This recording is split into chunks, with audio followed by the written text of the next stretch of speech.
Let me know if you guys can hear me in the chat. Finally. All right, damn it.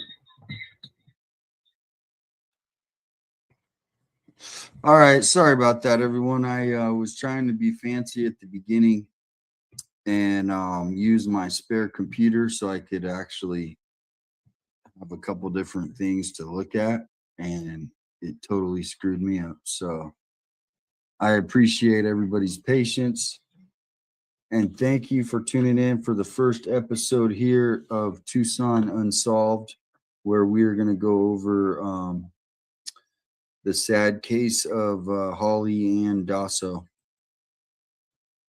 Your heart aches for justice, you're not alone. HOLLIE DASSO's story needs your voice. On September 22nd, 2023, HOLLIE Ann DASSO was last seen at the Laos Transit Center. The next day, her remains were found near railroad tracks off East Marsh Station Road. A year has passed, but the investigation into her death remains unresolved. The Pima County Sheriff's Department is steadfast in their commitment to finding justice for HOLLIE and her family. They need your help. No detail is too small. Your information could be the missing piece. If you know anything about HOLLIE's case, please come forward. 88 Crime is offering up to $5,000 for information leading to an arrest and conviction. Your call could bring closure to HOLLIE's loved ones and ensure that justice is served. Please contact 88 Crime. Your voice matters. Help us bring peace to HOLLIE DASSO's family. So that's one reason why I think it's important that we bring this up, because this happened. I'm going to bring up the actual case so we can go over that next. This happened all the way back on September 22nd of 2023, and she was found at a place called Marsh Road, and right out of Vail, Arizona. Sorry, I'm going to set this up so we can see.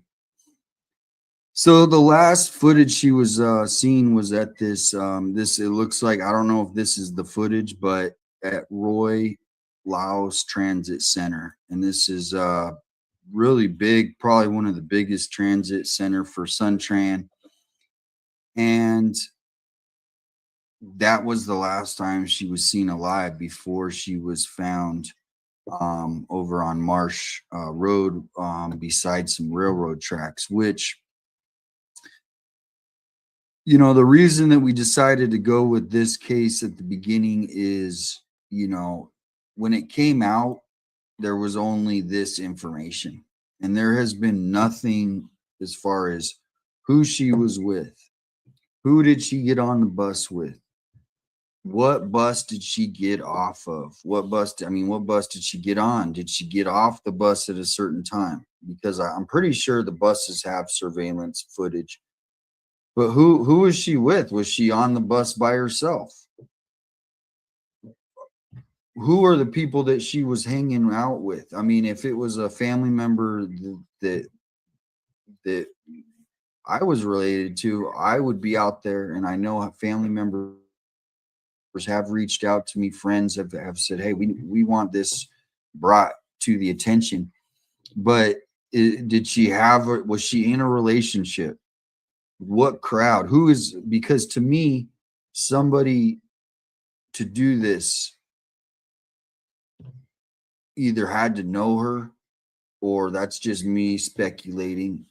But how does she, there's so many things that are left unsaid, and the sheriff's department has not come forward with any new information other than what we're looking at right here, which is, this is the article. PCSD said the woman identified as HOLLIE Ann DASSO was last seen alive on the 22nd in the area of Laos. So in the area, does that say, okay, so she was in the area, did she get on a bus? Well, I want everybody, if there's anybody, I haven't looked to see if anybody's listening. I know I got one listener, watcher. This is the bus schedule, the bus route. So what route did she take?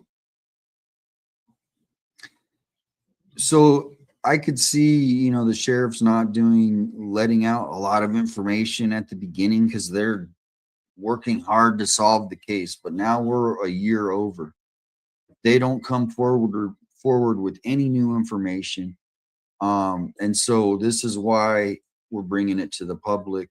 And I see a lot of people spend energy on other cases, you know, the Delphi case, other cases that are happening that don't really affect our community. And so this happened right here in Tucson and surrounding Vale. Right outside of Vale is where she was found, off of Marsh Station Road near the railroad tracks. And so this is why we're bringing it forward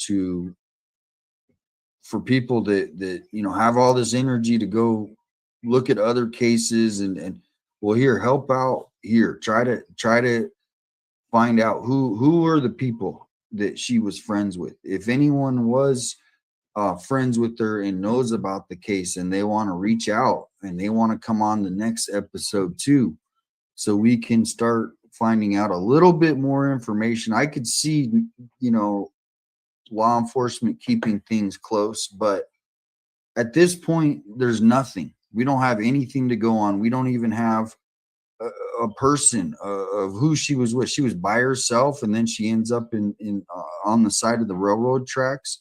Well, there was lots of cameras. We have cameras at every intersection in Tucson. If you go look, there's cameras everywhere. And so why is this not a bigger deal? This is what we're going to look at next. This is her her Instagram page.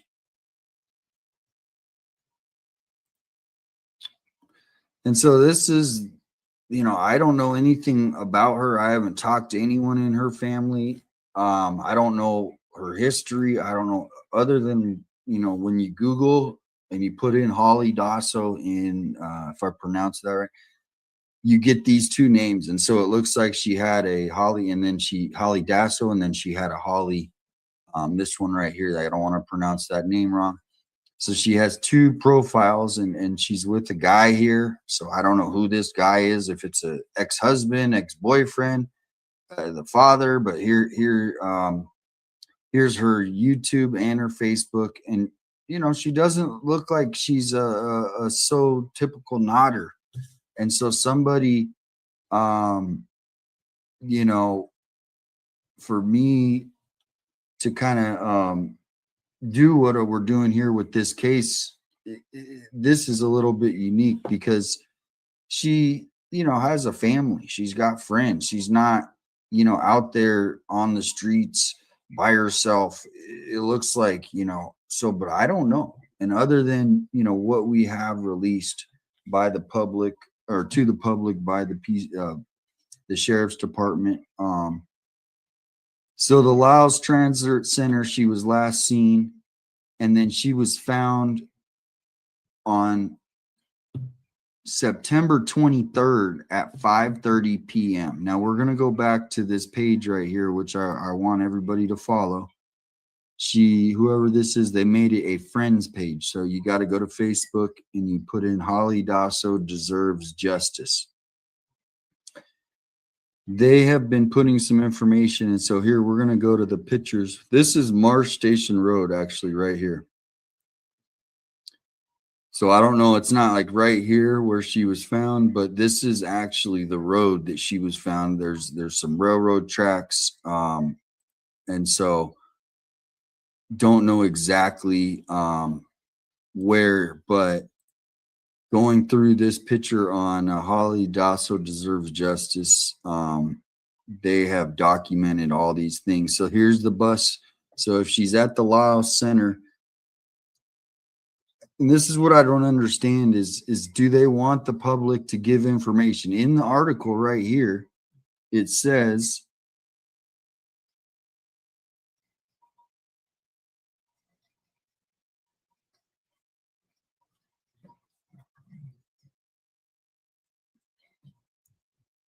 okay, let me see.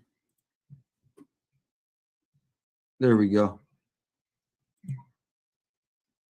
Okay. Thank you.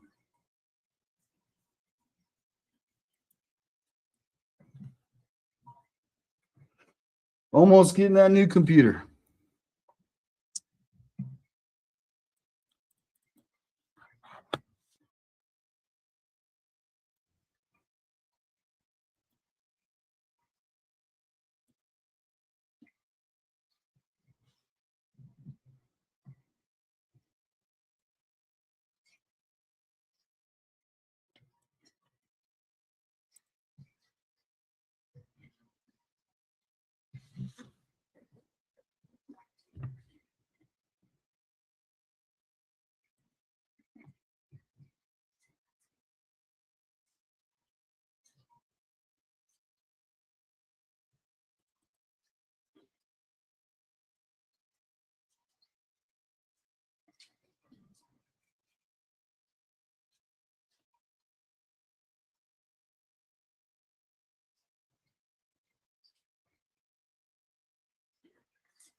This is frustrating. Okay.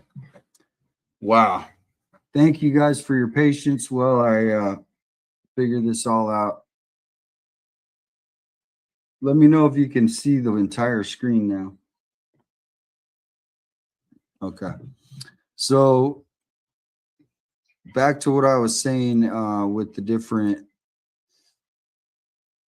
locations. So she was seen here at the Ray Laos Transit Center. Seen here at the, and then the Marsh location, Marsh Road it's really far away. And so this is what they have documented, which is a great page. If everyone could go over and follow this page, Holly DASSO deserves justice. So enlarge this. So here is the Laos, that's like downtown. And so this, and then she was found not alive at this red dot. So that is 31 miles away. And I don't know, I don't think the bus, I'm actually positive, the bus does not go out here. So when are they going to release some more details? And so I guess with all this energy of cases that people are putting all their energy in, well, this is a chance to focus in on something here, right here in Tucson. Maybe the family member, whoever this person is in this photo right here, I would like to talk to him. I mean, if that was I don't know if that's his girlfriend, my ex, if it's his ex-girlfriend or whoever, I would say, hey, reach out to me. When I know there's friends that have, I see it all the time. They comment, they reached out to me, they're creating pages. So we need to, and I'm not going to make this too much longer. I'm going to make this one short because I've screwed it up so much this first show. It's going to get better. So thank you for your patience. But we're going to do this first one. It was just for people to kind of get familiar with what this is, who she was. Obviously you see a lot of people on the streets and they're living on the streets and they're happy. Almost, you ask them, I want to be out on the streets. She doesn't look like that type. She has kids. This is not just someone that, so it seems like she had a job, she had a family, she's got, and so who was the last person that was seen with her? Who was the crowd that she was hanging out with? Who are these people? Who that day on September 22nd when she's at the Laos Transit Center, a bus station? And you can Google that. It's one of the biggest bus stations in Tucson. So there's cameras everywhere. Was she just there by herself? This is all we have. This is all the sheriff has released. And so if I was the family, and I mean, I was kind of like annoyed, and I'm not even related to this. I mean, I feel for this family. This is all that the sheriff has released. The day after they released, and then nothing. And so please, everyone, if you can bring this to the attention. Laos is on the south side. Yep. Thank you, Bright Wheel. I appreciate that. Next episode is going to be more smooth. I was already a little shaky figuring it out because I haven't done the show like this. So thank you for the patience. But next one will be better. But the main point is really there's a lot of stuff going on in the world, and so going forward, I want to spend energy on, you know, these cases like this one, which seems very, you know, before it gets any longer, it's been just over a year now, and I'm hoping that, you know, with your guys' help, that we can start making some, you know, share out the posts. Go to Holly Dasso's Deserves Justice page. Everyone, please add her as a friend. Share out these pages. The police or the sheriffs, they see stuff. If the public starts, you know, going, hey, why aren't you guys investigating? There is a $5,000 up to a $5,000 reward. For the leading. I mean, everyone has seen the post, so I'm not going to, you know, go in circles and everything, but I'm going to wrap it up here. The main point is, you know, we're a community, and just because it's Tucson doesn't mean, oh, we're just Tucson, we're going to ignore it, and we're going to focus on some other case in some other city in some other state. We need to put your energy towards things that are going on here. If you're some people don't, you know, aren't really crime watchers or crime 48 hours people, I say. But if you are, and you want to, like, at least share out some posts, do a little research, family members, friends, contact the sheriff, find out what other information are they going to release. I mean, this is where she was found. Who was she with? So other than that, I think that pretty much just circles around. I was going to do just a short, I'm hoping the next show has some new events, maybe a new press release by the sheriff because they're interested in solving this case. That would be good. And so this is it. This is the original article right here, I think. 10/23. No, this is right after. So body found near Arizona National Scenic Trail in Pima County over the weekend. So this was like from the original article. And it's the same article. Nothing new. So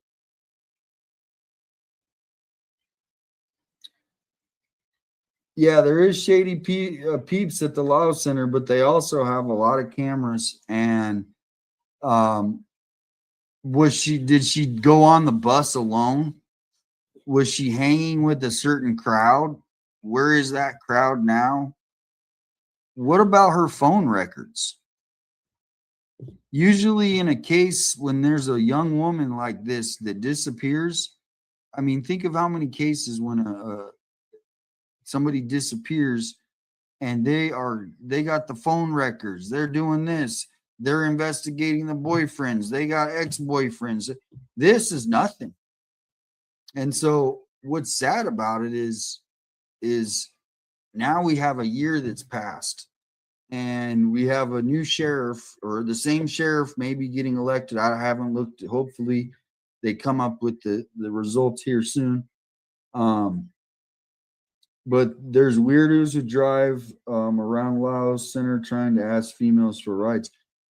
And that's the key, is they also have, because it's a public, they have cameras everywhere with the buses and but she was actually seen getting on a bus, Tucson to Portland. So from what I heard, she was actually seen getting on a bus. And so that's why if you go to Holly DASSO Deserves Justice page, sorry about the commercials I got to put on here.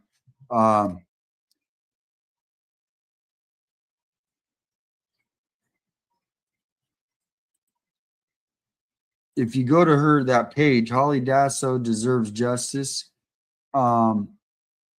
it talks about the bus routes. And so, okay, she gets on a bus. Well, we got all these different bus routes. What does she get on? Where does she get off? Because for her to get on a bus way here, way down here at the Laos Transit Center, and then she ends up dead, not alive over here.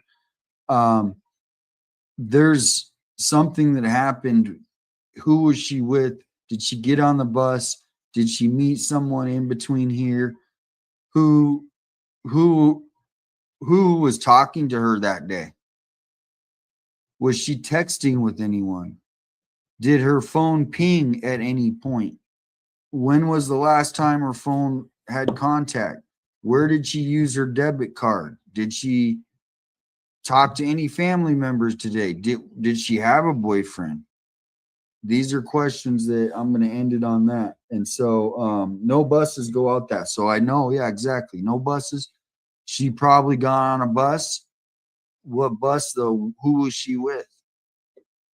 Do they know? And maybe somebody's keeping quiet.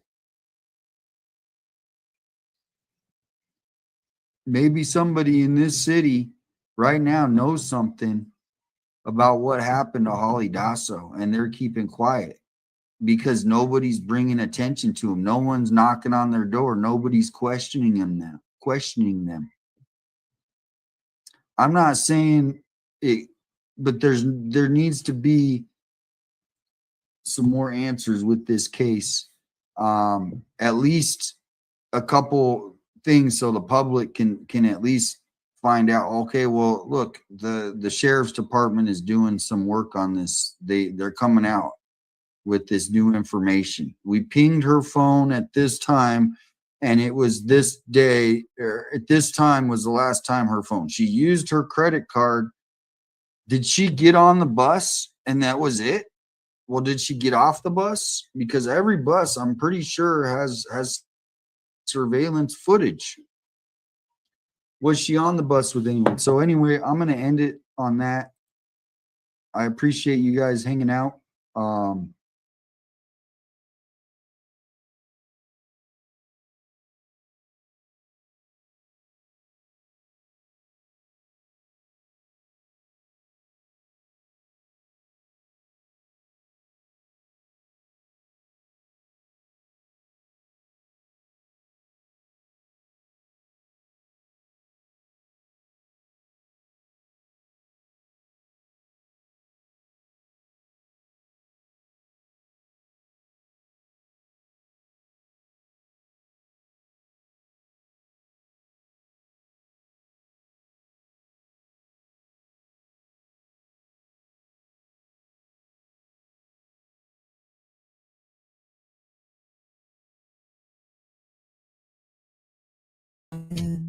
Thanks for saying hi.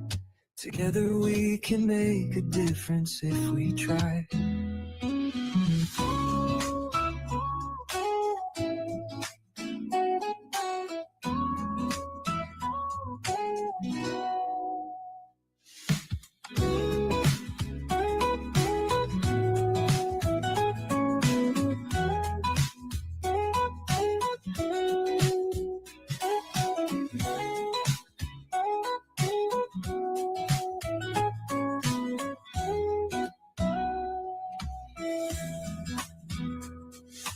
Thank you for stopping in. Thanks for saying hi.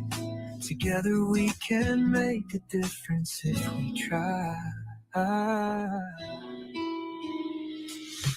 Hello there, my lovely friends. Good afternoon. Come and sit down with me and don't leave too soon. Thank you for stopping. Thanks for saying hi. Together we can make a difference if we try.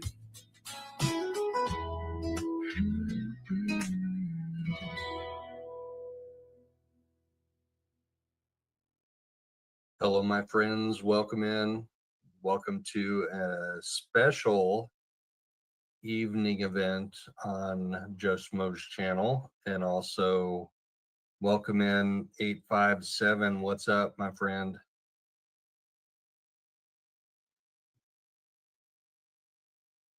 I am the real Joe Schmo. I am the real Joe Schmo. Everybody else is a fake. They're just a copy. There's nobody else.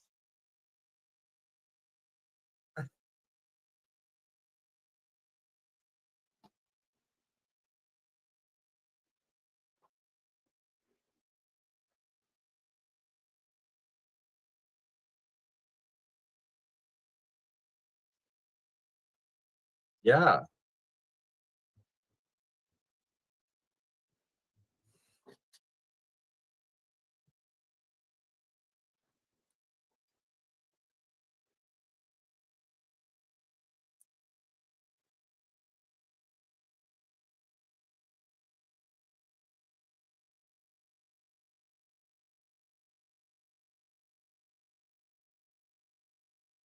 Yeah, so a FOIA request, FOIA, that's Freedom of Information Act, and that's actually a federal statute, but every state has their own public records request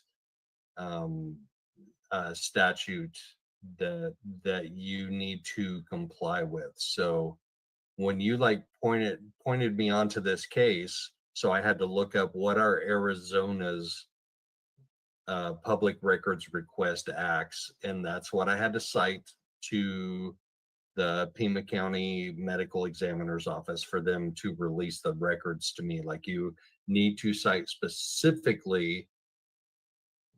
Freedom of Information Act is kind of like a broad thing, but specifically what are your public records requests lines. And so if you cite that to a government agency, and if you specifically state what the public record is that you're seeking, like in this case, the medical examiner's records, then they have to provide that to you, or they have to provide you a damn good reason why they are not going to provide that to you.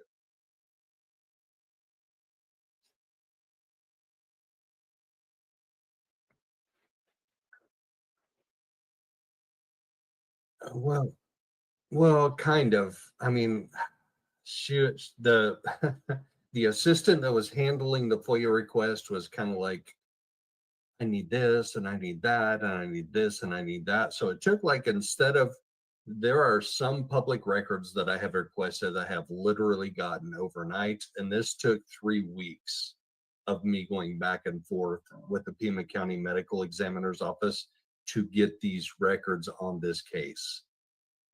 So it was a little longer than usual, but we did get it in the end, and that's a good thing. Like, public information is always a good thing. Everybody knowing what's out there is a good thing, right?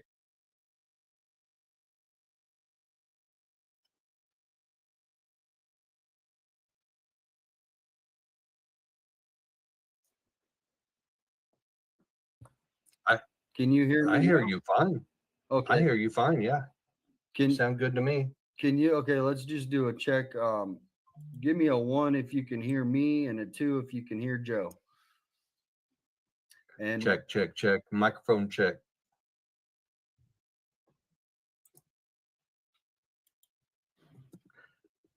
Yeah, Pokemon, we got the enemy report and the tox report. okay, we got a 1 and they're a both 2. kind of in the lane. We got a 1 and a 2. So it looks like everybody. So who's not hearing you fine? You know, Who's I that? think I had it muted on my page. And and so that it Oh, was okay. my fault. Yeah, it was totally my fault. So which we'll get started here. I'm just waiting for a couple people to jump in here. I don't want to just give them a couple minutes, and so or not in about 10 more seconds Yeah. to get in here, and then I'm gonna play this video. Right. Well, tell us about this case, because you introduced me to this case, and I have become fascinated with this case and with the FOIA request. So, like, just introduce us, like, broad spectrum, introduce us to this case of Holly Dasso. Yeah, and I think, I mean, as much as I could sit here and go, okay, this is what happened. I'm gonna play this video because Mary Coleman's like one of our best crime reporters in Tucson, maybe the only one that's really covering things. And so I'm gonna play this, and she goes into like a real detailed, and so it looks like we got a good amount of people coming in. We're gonna get a lot of replay viewers and stuff. So I'm going to go ahead and play this now. And just let me know, are we good for me to play this? Yep. Okay. There you go.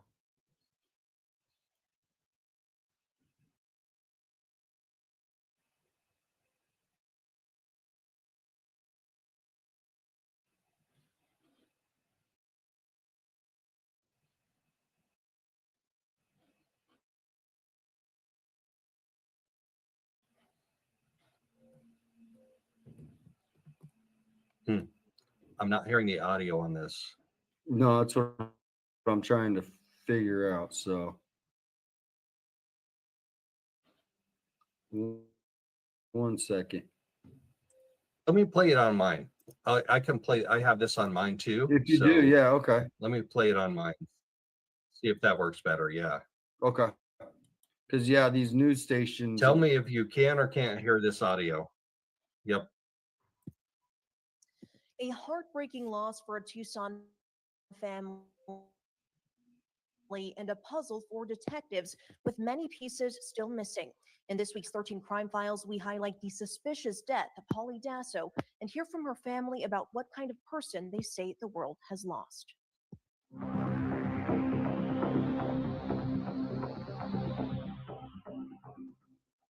Hey, I was thinking of you.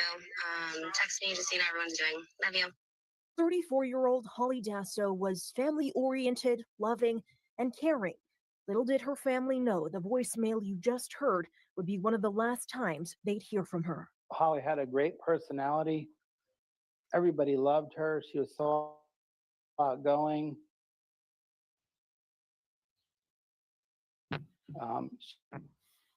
She was a good mother. Took care of herself. Just very, very outgoing and just a great person. September 22nd, 2023, Holly's father, Steve Dasso, knew he had to take action when Holly's husband said he was unable to locate Holly. Steve filed. Okay, so that's a big deal, or it should be a big deal to investigators, that her husband was the last one to have contact with her. Like, look at this picture. This is her and her husband.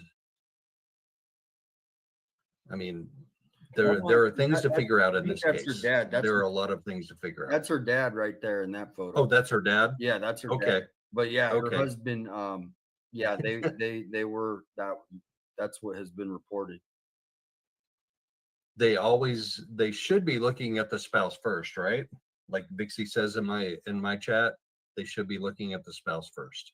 And they have, and that's why filed a missing persons report. You'll watch this. They break it down where they definitely have interviewed him probably numerous times, and I'm just making assumptions, obviously. But anyway, go ahead and play the video. Yep. Okay, here we go. Report with TPD. The following evening, the Pima County News, Holly's body had been found. She had quite a bit of trauma to her. There was obviously, she was found near some railroad tracks. She had quite a bit of trauma to her. So my FOIA request was the medical examiner's report and tox report. And to say that she had quite a bit of trauma to her is a gross understatement. And it's also very triggering. So we're going to get into that in a little bit. Mhm. But just know that it's really disturbing. The medical examiner's report is very disturbing. Like what he says here is an understatement. There was quite a bit of trauma to her is an understatement. Try to we've been trying to ascertain as to how she sustained the trauma. And it's very difficult based on where she was found and how she was found. How she sustained the trauma is like the key part of this case. How she sustained the trauma. So I had a friend of ours on social media who is a medical examiner look over the medical examiner's report, and she had some theories and she had some thoughts, but there's nothing definitive. Like there is nothing that says absolutely this happened, absolutely that happened.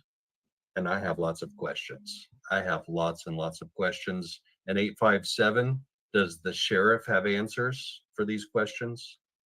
Well, that's why it's so tight-lipped, and you know, in the actual 88 crime flyer, it's so limited, and then the way that they're choosing these words instead of just, I mean, we have access to this information instead of telling how she was found, like you were just saying, the condition, which is not, this isn't just a normal, you know, situation, I guess is what you're kind of trying to you were relaying to me. This is not a normal murder, I guess, in essentially, right? No, this ME report is disturbing when we get there. So if there's anybody related to the family or friends of the victim, then please just know that we're not doing this in the interest of like clicks and likes and views. We're doing this to get to the bottom of an unsolved murder. Like she was murdered.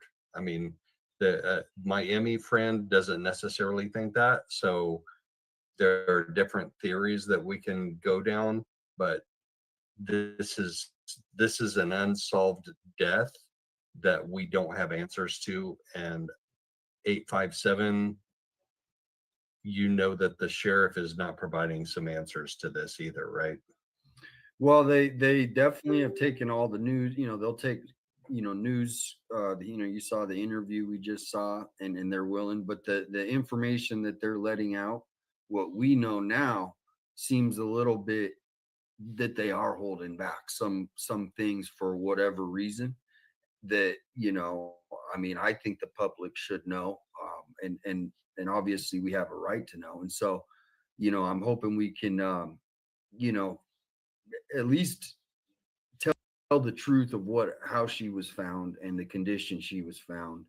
And so, yeah, if you want to continue. And we're going to see that in a minute. Yeah. We're going to see the condition she was found in. And I have questions. Like I have lots of questions.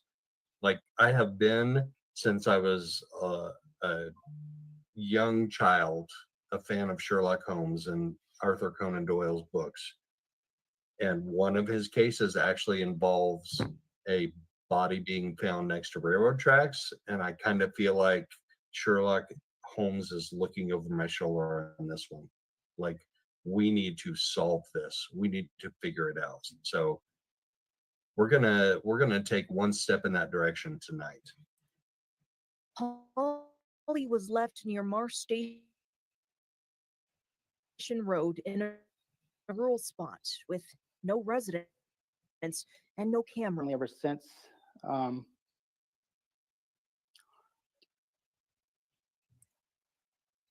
devastated. But the trains had cameras. We're going to see that in the ME report. The train that went there before she was found showed nothing on the tracks. And then the train that went through when she was found showed her and the condition of her body at that time when that train found her. So there's two completely different train cameras, and I've actually FOIA'd those, and we'll see if the Pima County Sheriff's Office responds to those FOIA requests. They haven't yet, but that's significant that he says, her dad says there's no cameras there, but there were cameras on the trains. The engines of these trains had front facing cameras. And the one that went through before she was found showed nothing. And the one that went through after she was found showed something completely different. We're going to see that in a little bit. Dated my wife and I, especially her 16-year-old son that we've been taking care of ever since then. And both her brothers, of course, have been devastated by this. Detectives have never recovered any of Hollie's belongings. While it's been difficult to piece together where she was last seen, the last known photo of Hollie alive appears to be a photo of her boarding a Suntran bus. And tips coming in have stayed consistent from the start. So she was boarding a Suntran bus. 857, do you know where she boarded that bus? Yeah, and that's kind of where you know, for the people that tuned into the first episode, it was at Roy Taos Transit Center, and so I'm going to pull that up right now. Okay, no, hold on. Let's watch the rest of this video, and then you show us where she was. Okay, I got that shown ready on this for you then. video. Perfect. Let's watch the rest of this. Yep, perfect. Yep. Let's watch the rest of this news clip, and then we'll link into your map. There's been a lot of theories presented by her family, presented by her close friends, presented by acquaintances, and we've tried to investigate each one as thoroughly as possible. Some of them, They are in the process of interviewing new acquaintances and pursuing more lab on evidence previously collected because Hollie's death. She didn't have any hate or any bad feelings towards anybody in her body. She was. It's glitching up a little bit. Loving and Okay. Is that Hold on. did it glitch out a little bit? Yep, hold on. I did just stupid YouTube playing in my head.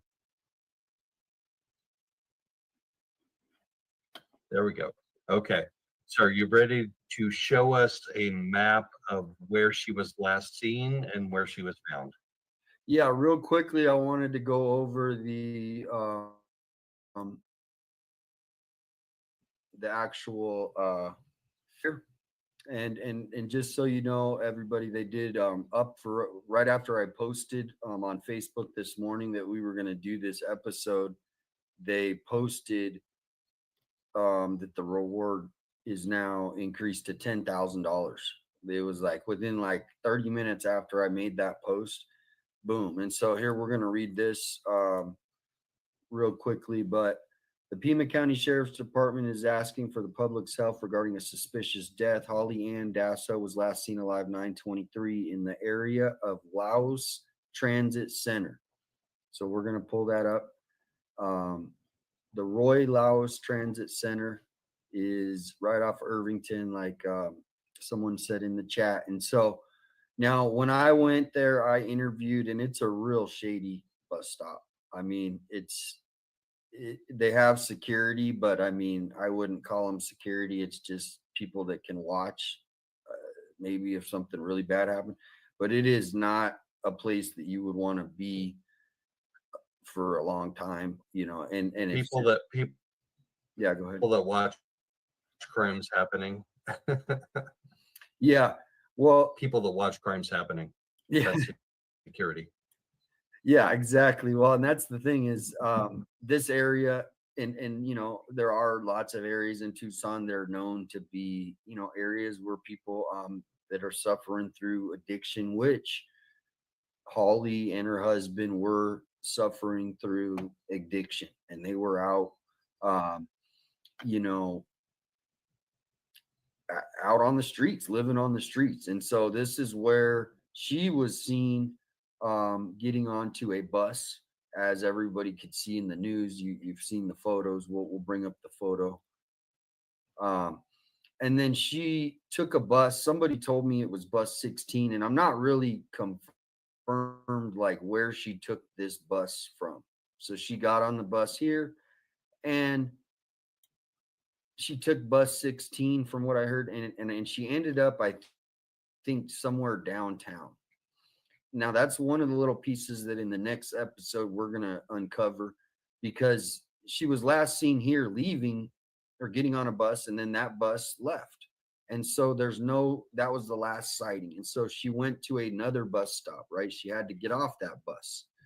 And so that's where is a little bit of a, we don't know.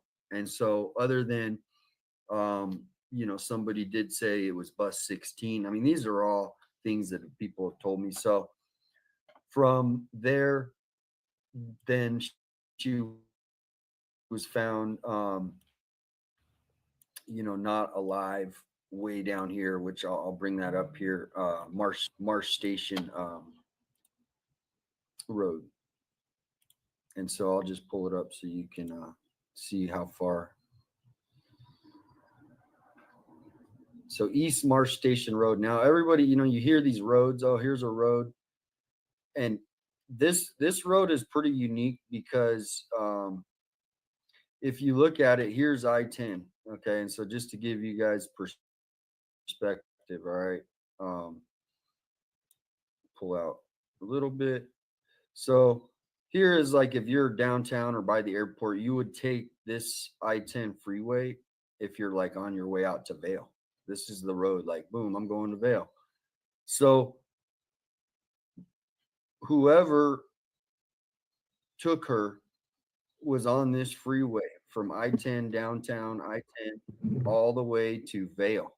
And then right here, you see this little road right here? I'm going to put my mouse over it. This is Marsh Station Road. And what's really interesting, well, not interesting, but just, you know, goes with this case is here's Marsh Station Road and here's the railroad tracks. If you see these, that's the road, that's I-10.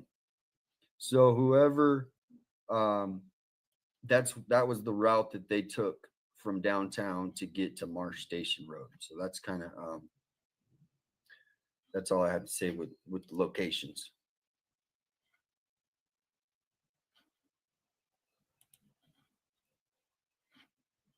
The theory, and we're going to look at the medical examiner's report in a minute. The theory that was proposed to me by my medical examiner friend after looking at the reports was that maybe she was train surfing.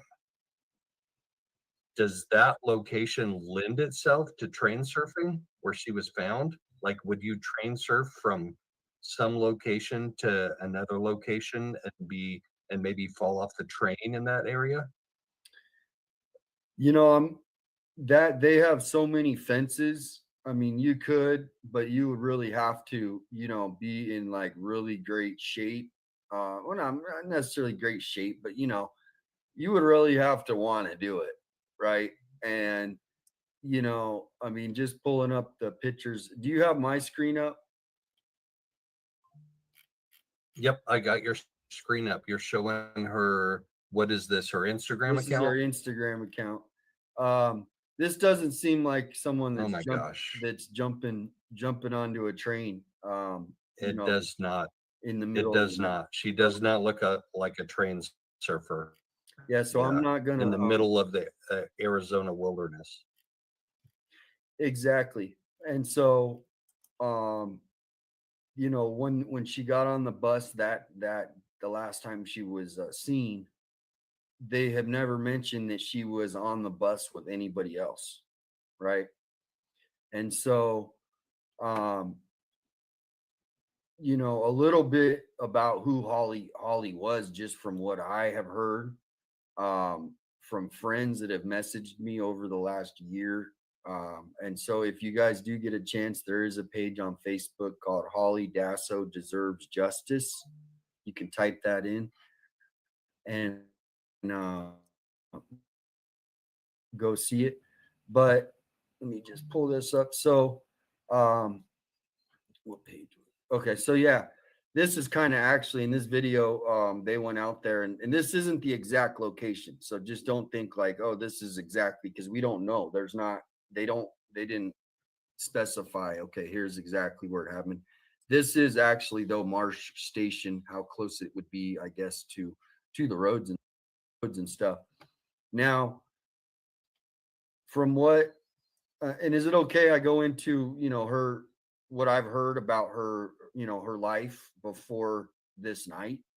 Is that where we should go? Yeah, absolutely. Yeah, you have anecdotal evidence of how we need to try and solve this and bring her justice. Absolutely. So, obviously when I investigated, it was just like this didn't add up. And so the more and more, I came. Well, yeah, go ahead. Did you say something? No, I was going to play your video. You have a video that I actually have loaded up, but let's have your story first before we play that. So go Yeah, ahead. and that, are you talking about when I went to the actual bus stop area? Yes. Yep. Because that's a pretty long Yep. video, but yeah, I mean we could definitely play it. So as far as I know, I think, I don't know how many kids she has, but her and her husband, appear happy.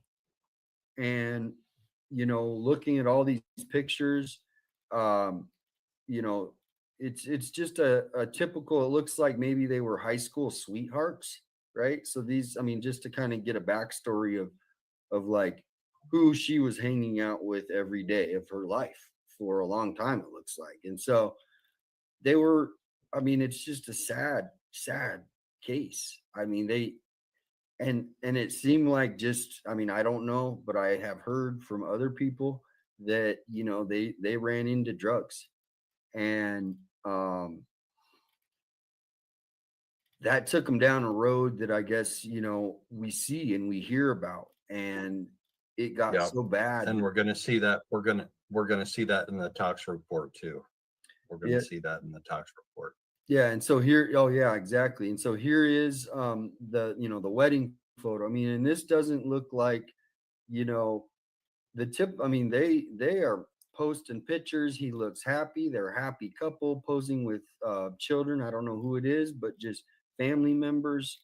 And then they went in, or they got addicted to drugs. And from what I heard, they, this is not confirmed. This is just through the grapevine. They definitely became homeless, and they were living on the streets. So 8857, we have a question in chat, in my chat. The bus that she was last seen getting on, was that like a city bus, or was it like a cross country bus?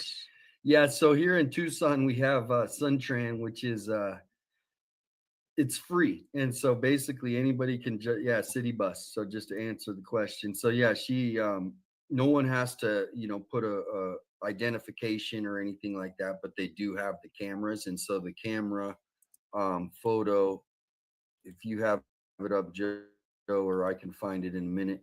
I'll put up the last photo that she was seen. It's like a surveillance photo on a bus. So yeah, good question. So that was a city bus. So she's going somewhere local to somewhere local.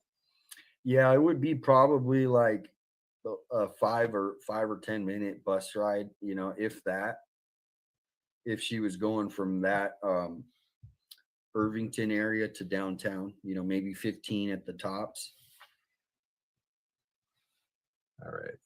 Do we want to start looking at the ME report? Because it's rough, guys. It's really rough.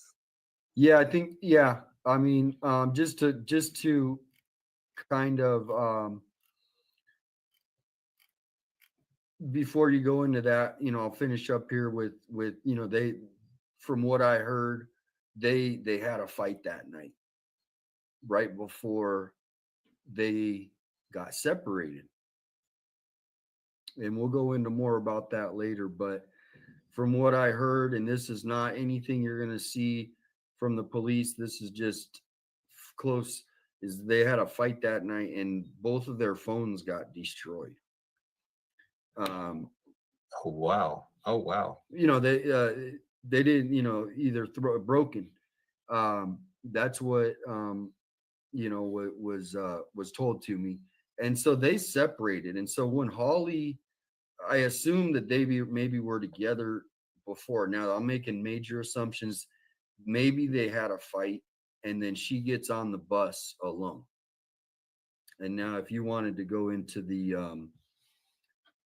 the toxology reports, and then also you know, let everybody know, you know, viewer discretion advised as well. Yeah.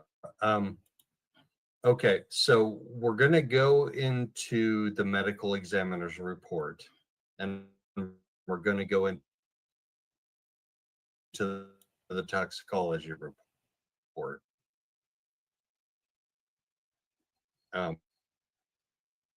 Which are, but tell me about, before we get into that, like maybe she was a victim of a serial killer. Before we read the ME report and the tox report, just tell me, because you're local there in Tucson, tell me about this Tucson serial killer theory that's out there right now. Yeah, well, I got a message here today. I'll just read it. And you know, none of this stuff is anything that the police are telling anyone. It's just somebody overheard. Right. Yeah. Of course. It's just theory. It's just speculation. It's just, you know, random thoughts. Yeah. And I'm not, yeah. So I got a comment today. And they actually said, in the comment, I overheard Team 4 Tucson police officers talking about how there are 3 active serial killers in Tucson, and yet we're not informed about this by them or the news. Wow. Right after I posted the, you know, that we were going to do this tonight, yeah, that was commented. And so, you know, obviously it's a comment and you just take it for what it is, but they, yeah, for someone pure to make, speculation. Yeah, pure speculation. For someone to make that up, that they overheard, and I mean, this is it's not just someone, you know, trying to, you know, but and you know, there's always that gray area. And so yeah, I'm glad you pointed that out. Yeah, and I only asked you that specifically because this ME report is wild. It is wild. Well, if you wanted to get into that, and I got a couple questions here, or I got one. So the cameras didn't see her get off the bus, and so that is what's a great point is, you know, at these city buses, especially the bigger ones, you know, they would have had a possibly more video, and or even just so. But to answer your question, no, that is the only photo we have of her getting on the bus, and they never mentioned, okay, she got off. Well, she gets on the bus. Well, where did she get off the bus? It's pretty, you know. Could you let us know where she? Because that's if she was, you know, kidnapped, or if she met up with somebody that she knew and got in a car that night, then we need to know that area, right? Not just she got on a bus. Well, where did the bus go? So anyway, good question. And then Jake says they might not have footage. That's a great question. They might not have footage of it. And yeah, sometimes it's real flimsy where, oh yeah, we don't have footage of that, and which is, you know, standard. But if you wanted to, yeah, jump into that, and if you can zoom it in a little bit, are you able to zoom where you can so you can enlarge it? On the PDF? Yeah. Yep. Okay. All right. Well, I'll Like that? Does that yeah, work? just exactly. All right. So I FOIA'd the ME report. It took like 3 weeks and a bunch of back and forth with the ME, with the medical examiner's office. But here it is. And trigger warning, it is rough. Like, it's brutal. So if your family, if your friends, and if this is going to upset you, then you can take a break. It's okay. Take a break. Because it's not pretty. Like how she was found. Findings: blunt force injuries, head and neck, decapitation with cervical vertebral fractures, and complete transection of cervical spine and vessels of the neck. So her head was completely removed by whatever it was. Was it the train? Was it a train? Was it something before the train? We don't know.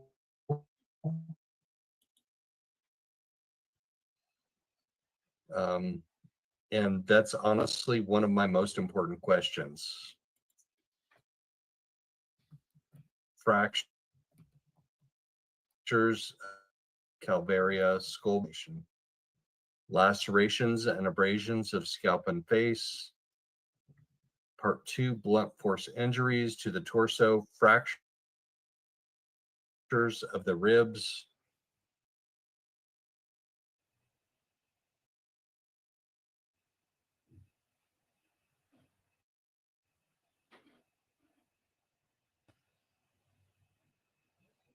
Part, just reading this like scientifically,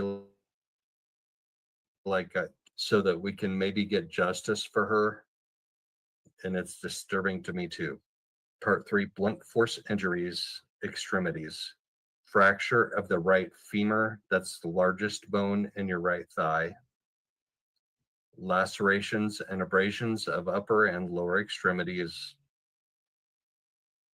Part 4, post-mortem toxologic analysis of cavity blood positive for methamphetamine, lexgonine, predominant metabolite of cocaine, and fentanyl. See accompanying NMS toxicology report, which we'll look at in a minute. Opinion: in consideration of the known circumstances surrounding this death, the available medical history, and the examination of the remains, the cause of death is ascribed to multiple blunt force injuries. The manner of death is undetermined. Not homicide, not suicide, not natural causes. The manner of death is undetermined, and that's probably the most important thing that we have to think about in this case, is that the manner of death is undetermined. And we're going to see why in this part of the medical examiner's report. Date of death, September 23rd. Date of exam, September 26th.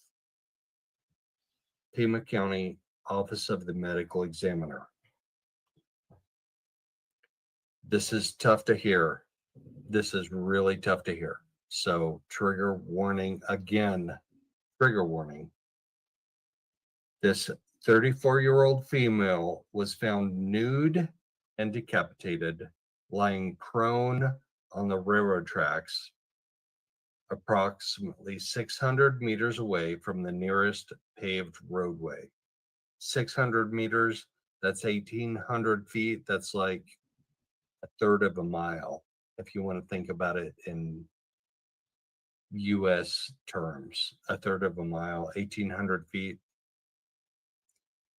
Video footage captured by the initially reporting train.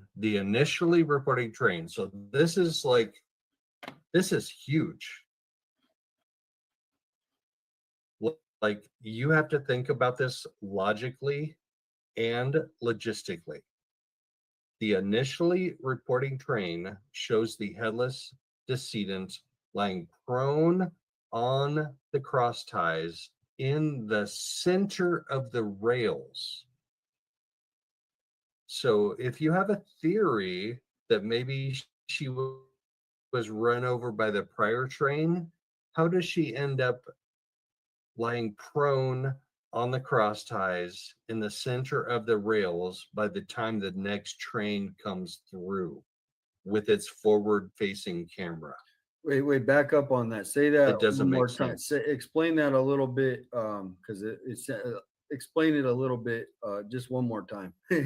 I Yeah, yeah. absolutely. Yeah. So one train goes through and we know that they checked the video footage of the prior train, and the prior train doesn't see anything Nothing. on It's the just rails or the tracks. nothing. No, there's nothing there.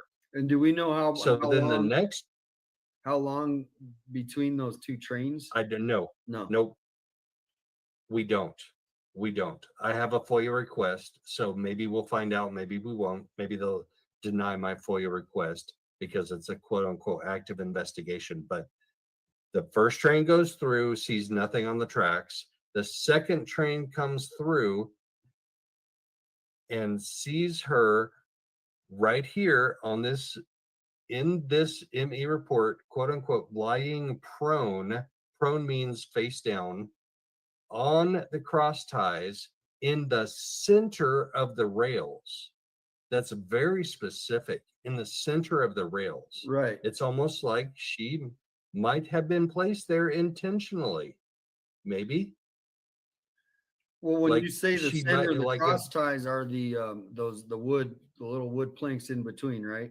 That's the cross ties. the center of, Yeah, it the says center. the center of the rails. So Yeah. she was placed, like, imagining it in my head, I see her placed parallel with the rails in the center of the tracks, Right. with her arms spread out, laying face down. That's what I picture, Yeah. but we don't have that video footage, so we can't say for 100% certainty. But that seems to make the most sense based on this ME's report. Okay. And Jake says basically, yeah, I think you're right, Jake. She was laying face down between the rails. And then she says, and he makes a good point. He says if she was in the middle, a train wouldn't decapitate her, right? But do you want to continue? Yeah, I can. Yeah. I mean, it's disturbing, people. It's disturbing. So this last sentence is also very important. Video footage from the only preceding train shows nothing on or near the railway. So if she did end up on the railway, then she had to have been on the previous train and just kind of like fallen off and get run over, right? Wait, say that again.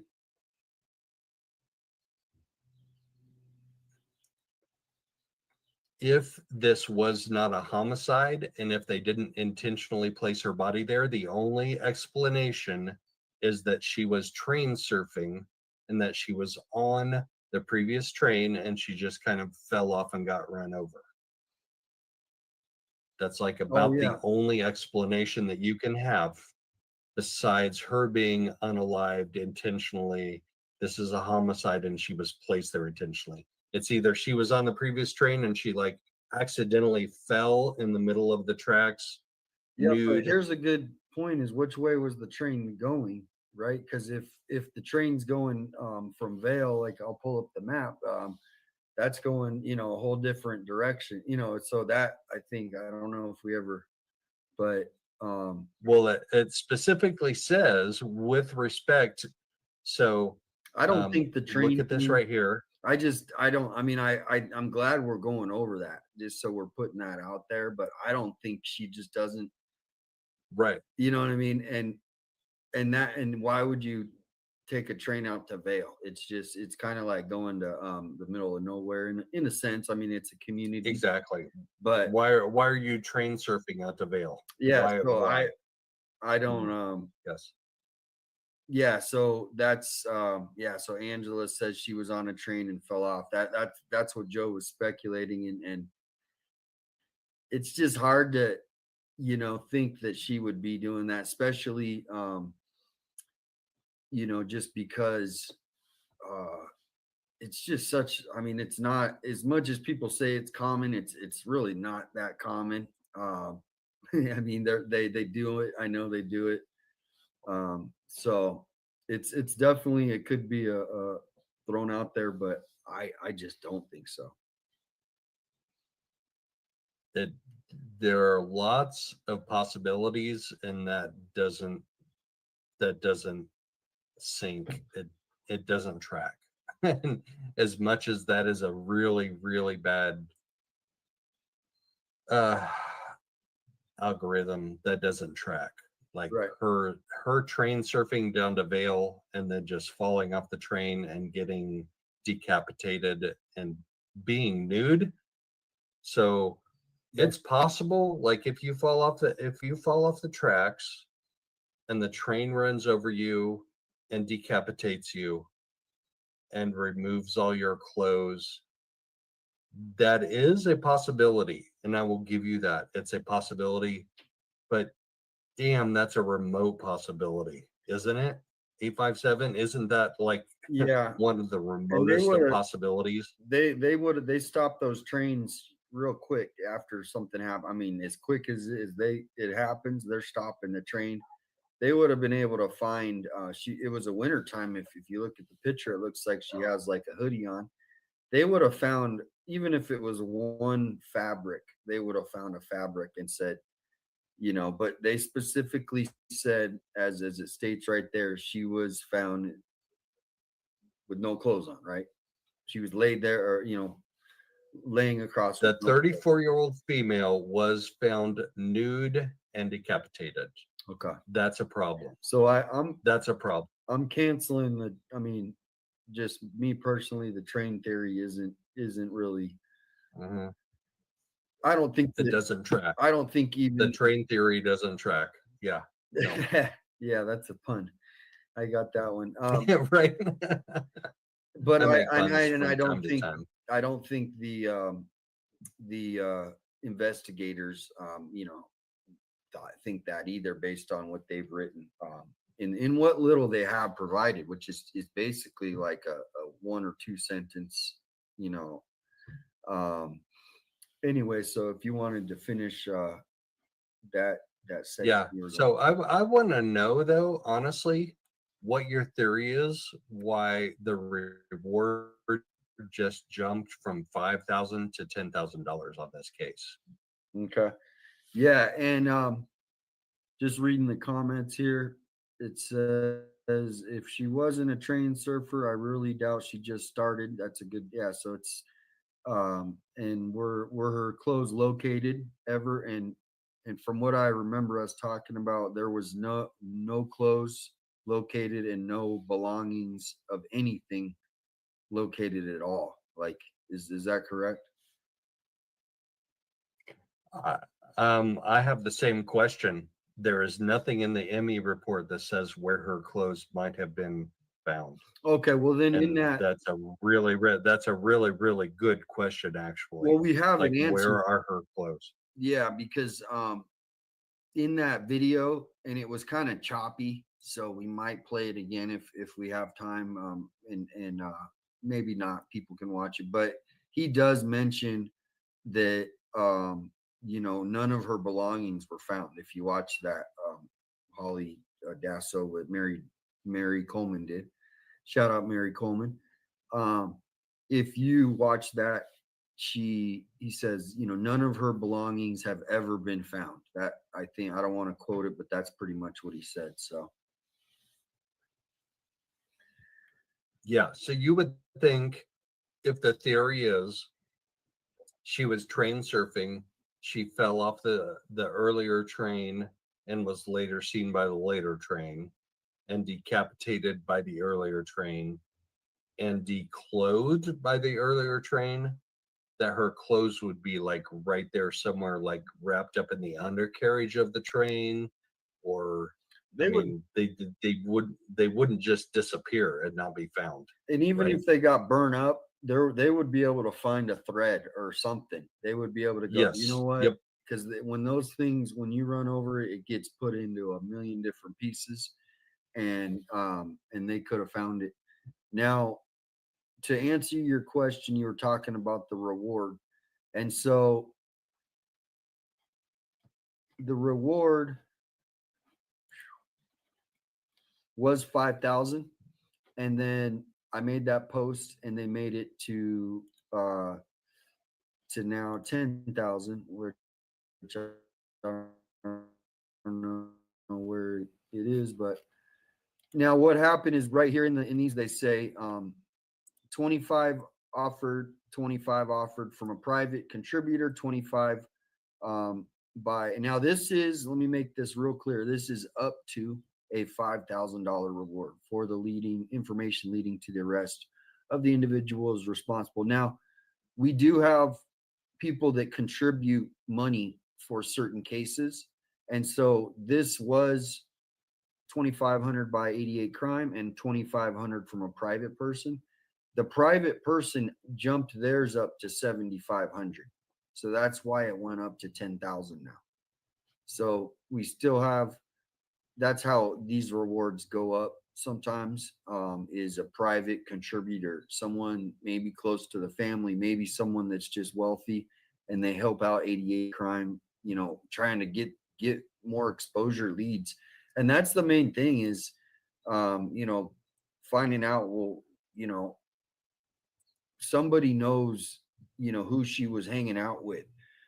You know, someone mentioned to me, you know, a while back, you know, she used to ride taxi cabs or, you know, Ubers and things like that. And in these, you know, when they're on the streets, a lot of people, you know each other, and and so basically, just wanted to kind of, like you were saying, how the reward now is 10,000. That's how it goes up. Gotcha. Okay, let's finish this Emmy report. Video footage captured by the initially reporting train. So that's the train that was there first. No, that's the train that was there second. Shows the headless decedent laying prone on the cross ties in the center of the rails. Like I have so many questions about that. Like, how is that not an intentional? Somebody intentionally laid her down on the middle of the tracks. Like, that just, it feels like that to me. Like, I'm just speculating, but it feels like they just laid her down in the middle of the tracks. Now, just to back up, how you said the closest road to where she was found. So would if that was your theory, would somebody have to like carry her out to where she was found? Because it wasn't like, how was the truck able to just pull up? Or, well, it says from the paved roadway. So, you know, in Arizona, you don't have to have a paved roadway to go off road. So they absolutely could have gone next to the railroad path to drive along that railroad and lay her down. okay. Yeah. I mean, just a thought. It's a theory. Obviously not I mean, how far would be the walk, I guess, is what I'm saying. If someone, parked on the paved road and instead of drive, because Oh, we have, well, 600 meters is 1,800 feet. So that's between a quarter and a half mile. That's about a third of a mile. That's a long way. That is a long, long way to carry a body. okay. 1,800, 600 meters is a long way to carry a body. And we can pull up that Marsh Station Road because it's kind of a unique road where it like, and you can see, the how far it would be from, the railroad track to the actual road. Sorry, yeah, railroad track to the road. So what we're coming out with today is that we think, you think, and basically we've kind of both think that somebody actually laid her on the road in the middle. Now, did you say something about like how she was placed with her head or anything like that, or was that? If you want to just continue where you're going to go. Yeah, the thing that bothers me the most about it is that she was nude. Like if you want to like speculate that she was a trained surfer. Well, people are canceling that, so let's not even bring up train. I don't want to. No. I'm going like way out of bounds. I'm going way out of bounds. I'm saying she was trained surfing. She like wanted to get down to Vail for whatever reason. Why does she end up nude in the middle of the tracks? That makes no sense. That makes no sense. Nude in the middle of the tracks. Even if you're a trained surfer, even if you want to get down to Vail for some reason, like you got a boyfriend down there or whatever, like that makes no sense for her to be nude. She's nude in the middle of the tracks and she ends up decapitated. That's a problem, and we need to have answers. And the Pima County Sheriff's Office needs to provide us with answers, right?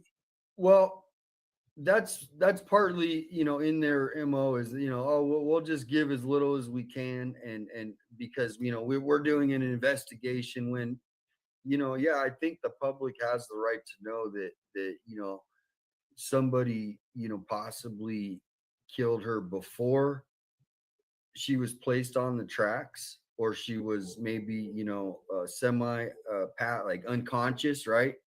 Maybe they had a drug overdose. She had a drug overdose, and I don't know. I'm throwing out weird speculations, but what I'm saying is the like you said, for her to get out there and be placed on the tracks naked, the Pima County sheriffs should have been more honest about what happened, what actually happened, and they don't even say that she, in the report, they don't even say she was on the track. She was found near the track. So now they're leading the public that maybe she wasn't even murdered, even though everything is pointing to that, right? Is that kind of what you're saying? They should be more forthcoming.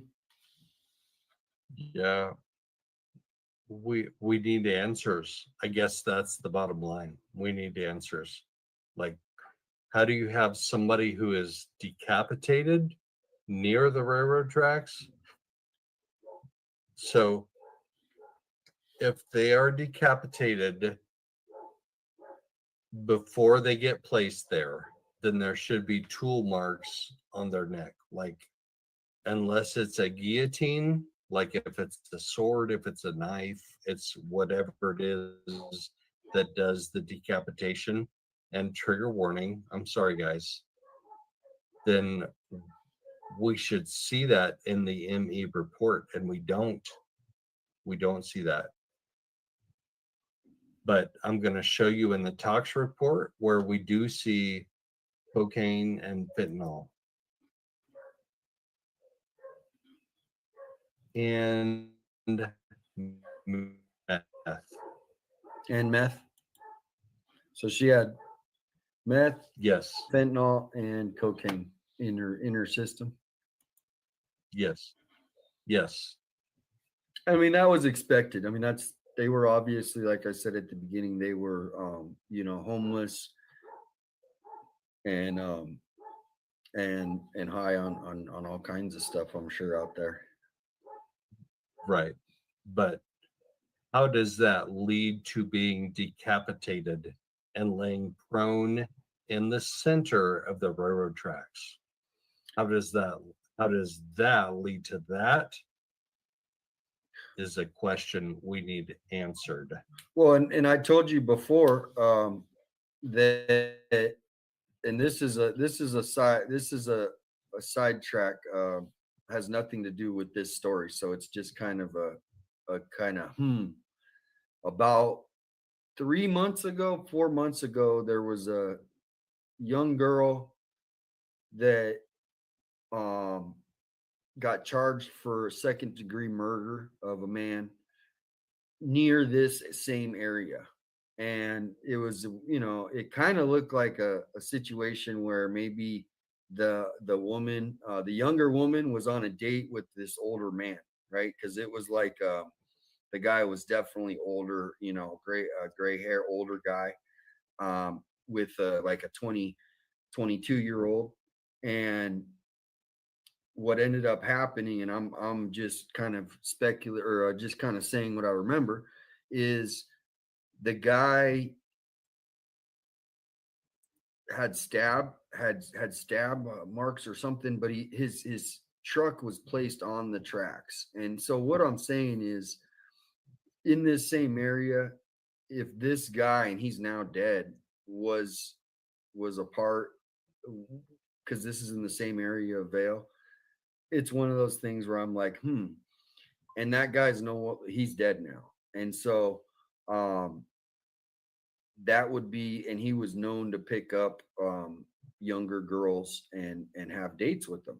And so that's just a kind of little side piece that down the road, like, I would like to find out, like, where the two locations are from each other. And that's kind of all I'll say with that. Yeah.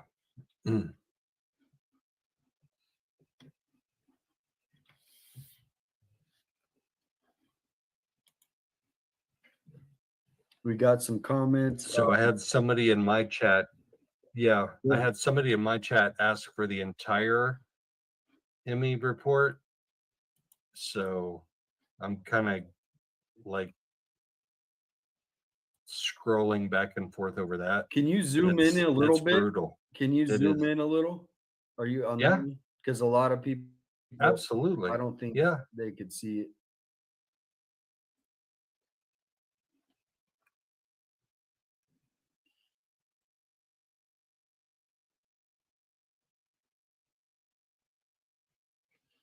Linear scars ranging from 0.7 to 1.2 centimeters. All right, this is tough. Blunt force injuries, head and neck.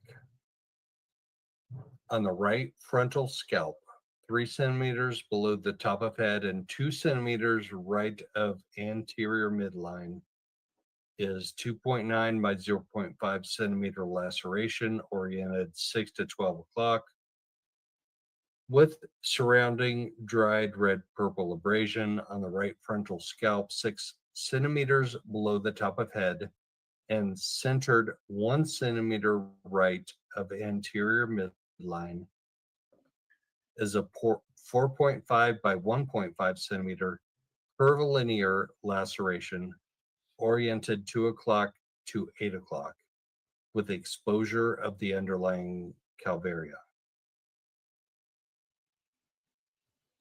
Extending from the left frontal scalp to the left parieto-occipital scalp, centered 4 centimeters left of the vertex midline, is an irregularly shaped laceration measuring 18 by 7 centimeters.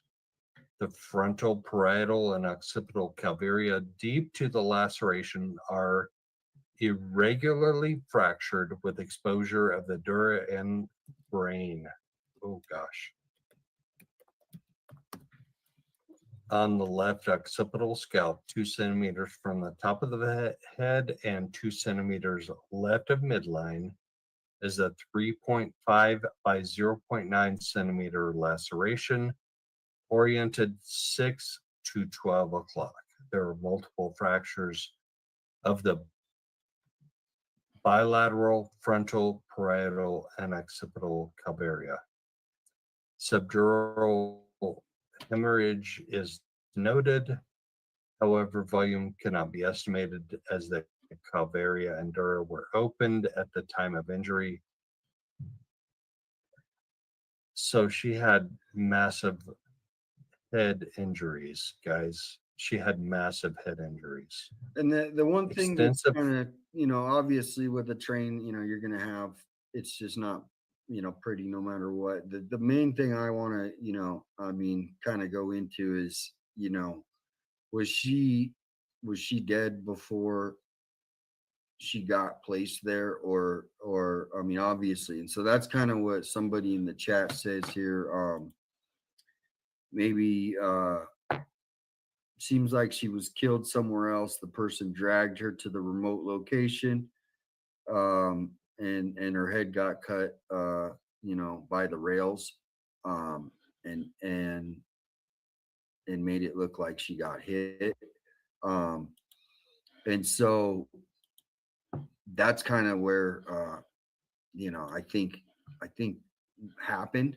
But, you know, I started thinking about it, and, you know, if you pull up my screen real quick, and, you know, she's a real pretty girl.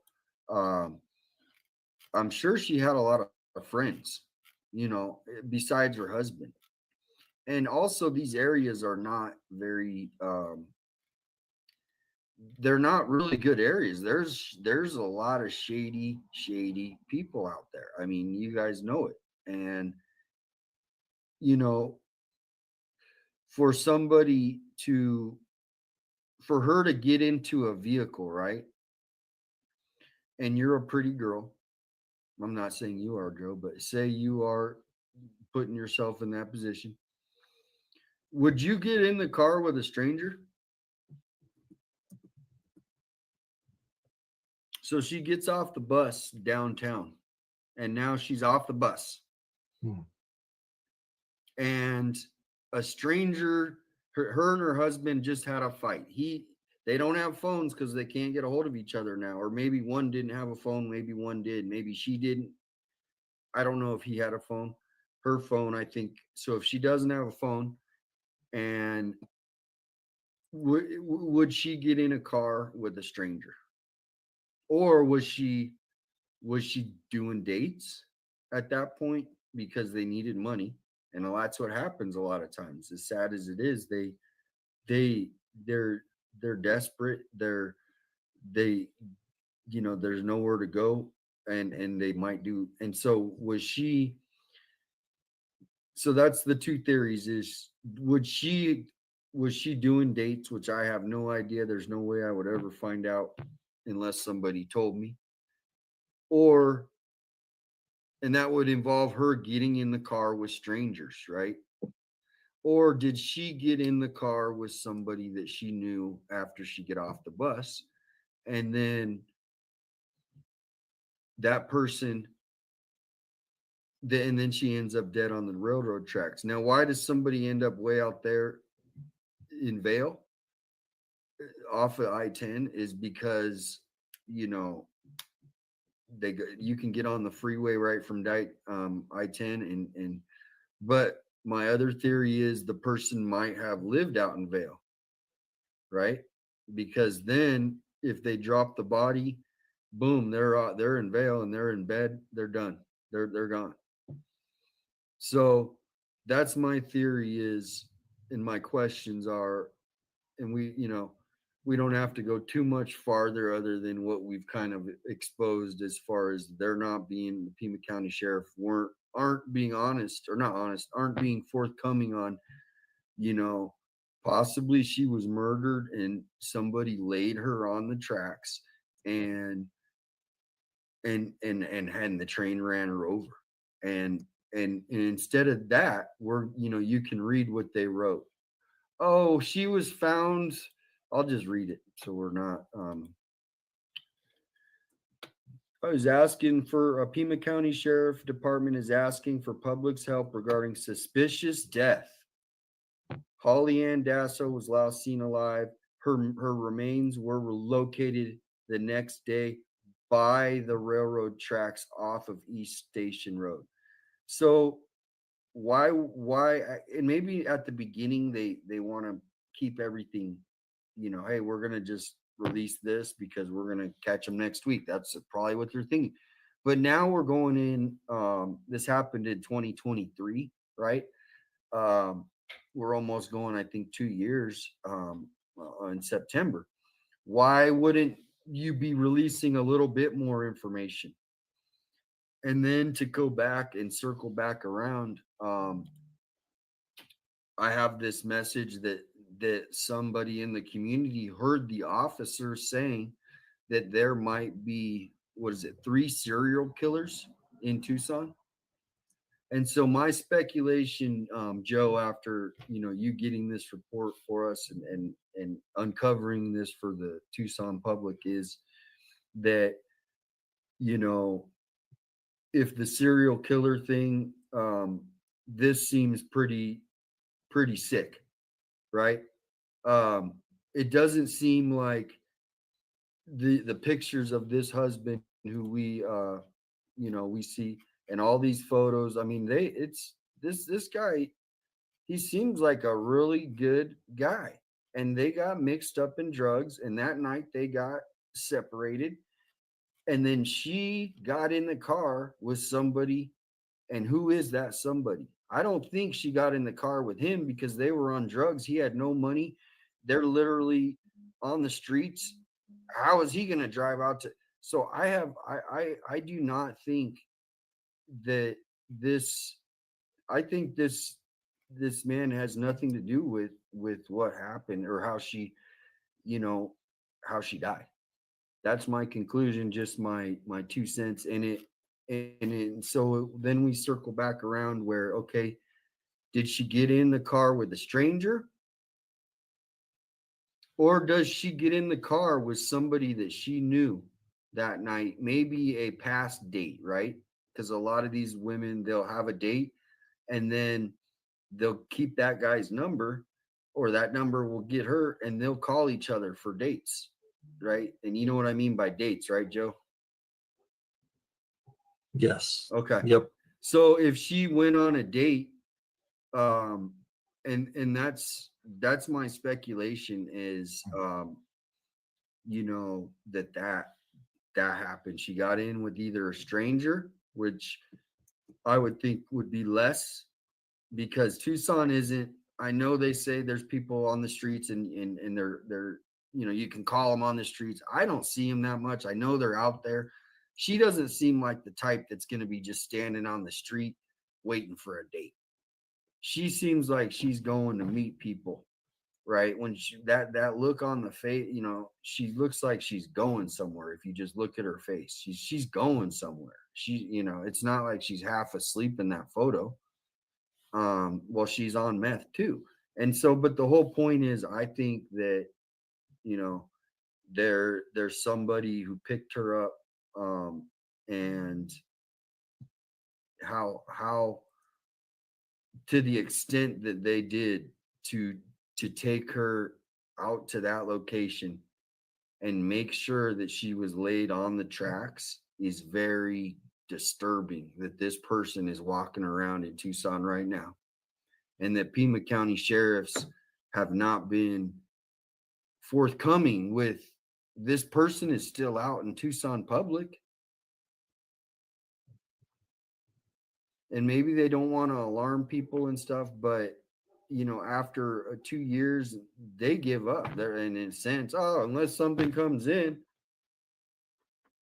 and now people are saying that there might be, you know, they've overheard, and this is not anything coming from 857 Tucson, but I'm going to read it one more time.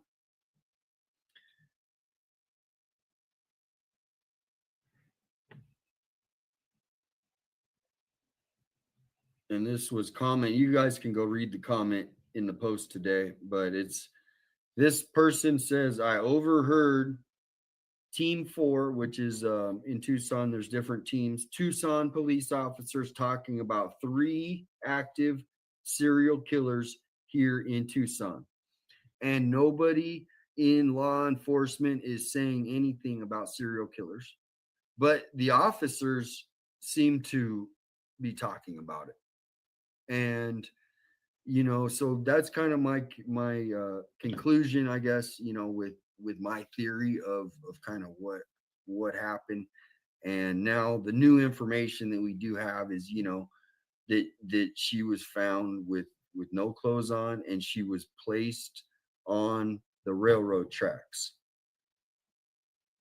In the middle of the tracks. In the middle of the tracks. In the middle of the tracks. And her head was found decapitated several yards away. That's a problem. That's a problem. Yeah. So that's pretty much it, Joe. I mean, I don't know what else we really can cover, but I did want you to, everybody in my chat and anybody who watches, I am going to be making a post after this on my YouTube to follow Joe Schmo's channel. So everybody, if you don't, Joe, are you able to put something up on the screen just to that has your channel? I think I can. I think I can. You can just pull up your YouTube and people can look that up. And I'm gonna post a link for, you know, so you guys subscribe. I'm gonna go through some of the comments here.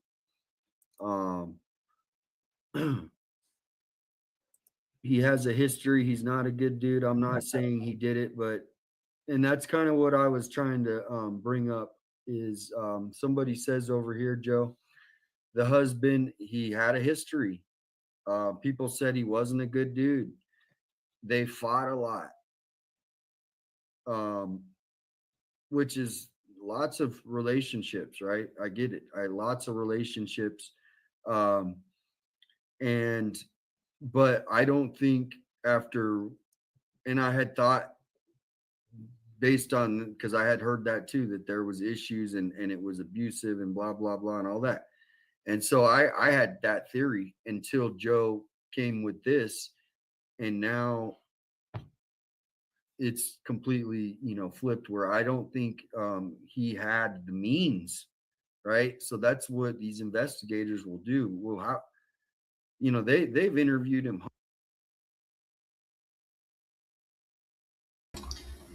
Okay, so that's the end of that one. We're going to take a look. I did find somebody else that did one. So we're going to take a look and see if this one goes a little more in depth on that case. So, 1 second.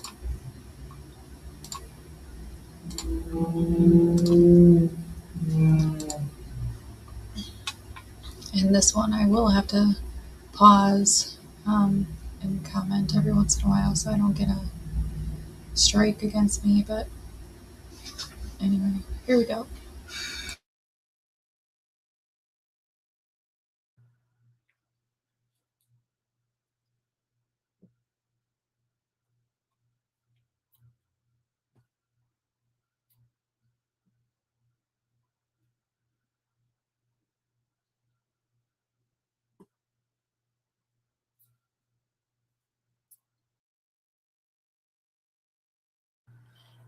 It has never been ruled a homicide. I don't know how Pima County or Tucson police can say that, but that's the route they've chosen to take. So let's talk about it. You know what? Let's go down a different path first. I have notes over to the side that I'm supposed to stick to. This case of Holly, it stuck with me for multiple reasons. And so let's go with that first.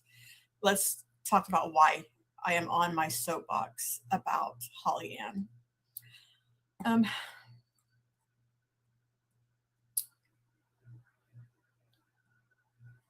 mind. We're not going to go down that. Let's just do it anyways.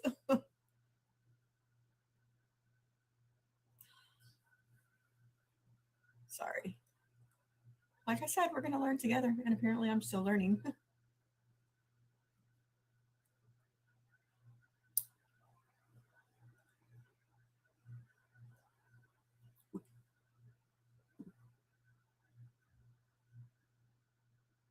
I'll stop there.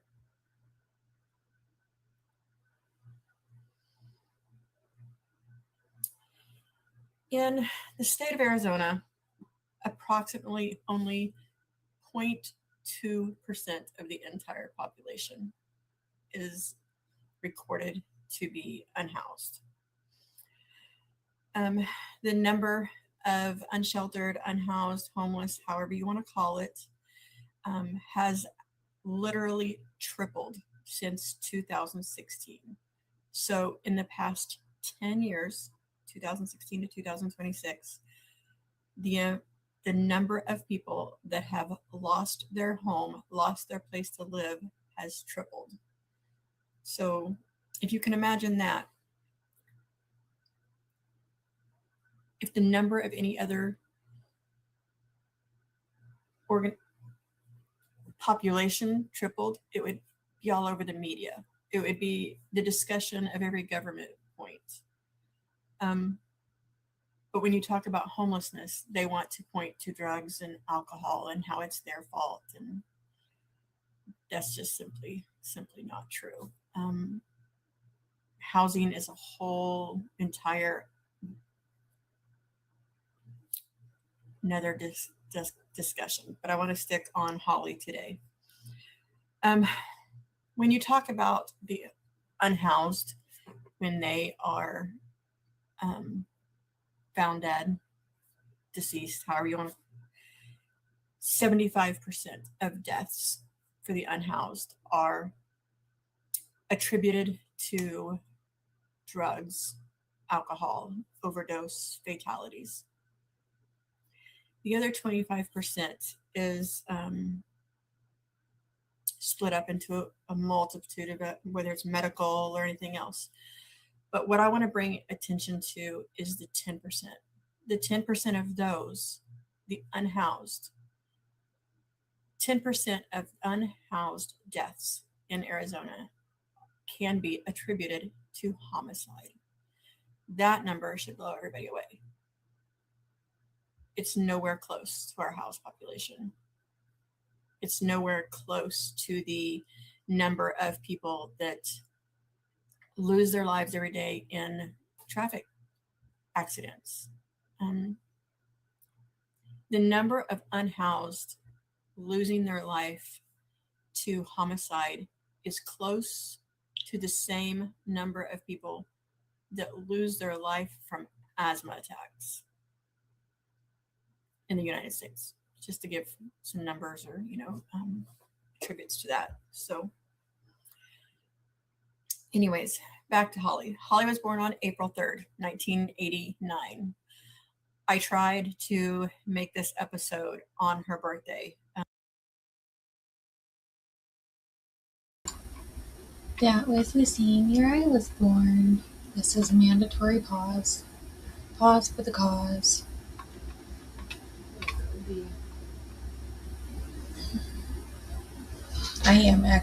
I'm so thankful that we had great people out there that were watching Justin yesterday and were able to get him help. So thank God for those people and thank God that he's okay. And I will continue to keep him in my prayers, and I will drop his link if anyone wants to go follow him. He's a sweetheart. but that did not happen. But here we are, a little over a month later. I'm getting it done. But she was born on April 3rd, 1989. Grew up in Tucson, started working at Fry's. After working at Fry's, she worked in the commissary, and then had a son. And then she met different friends, different boyfriends, going and so forth, until she met Mr. I don't know if I'm supposed to say his name, but let's just do it anyways. Stephen Hoy. She was with Mr. Hoyce, I believe, somewhere around 2018. Between the years 2019 and 2020, somewhere in social media and all of her changes happening, she started identifying as being married to him, and has changed her status to married. She made some beautiful Instagram posts, with this beautiful ring on her finger and things like that. So we're going to say 2020, she was married to Mr. Hoy. Then over the next 3 years, her life took a tumble. She lost her home. She lost custody, or her son was no longer living with her. She lost everything. She tried to leave him on multiple occasions, but never had the courage to stay gone for more than a few hours. Fell into addiction, fell into drugs, fell into what is reported to, again, these are all just allegations. I have no factual knowledge from what, I wasn't there, so I'm not going to say it's fact. But she began to steal. I think I wish we could get over the stigma that if you're an addict or if you're homeless, that qualifies you to be a murder victim. I know that she's not saying that, but I know that's the general opinion of a lot of people. And I think there are a lot of misconceptions about addiction in general. So spread awareness, send help to those that need it and are asking for it, and spread love, not hate. Objects and then resell them for money. A lot of her friends and family have identified that she never sold her body, but she did resort to stealing and petty crimes, petty theft, things like that to make her money. And then she, of course, relied on her boyfriend. Again, throughout these 3 years, throughout 2020 to 2023, not one single person that I talked to, that I talked with, I tried to call friends, family.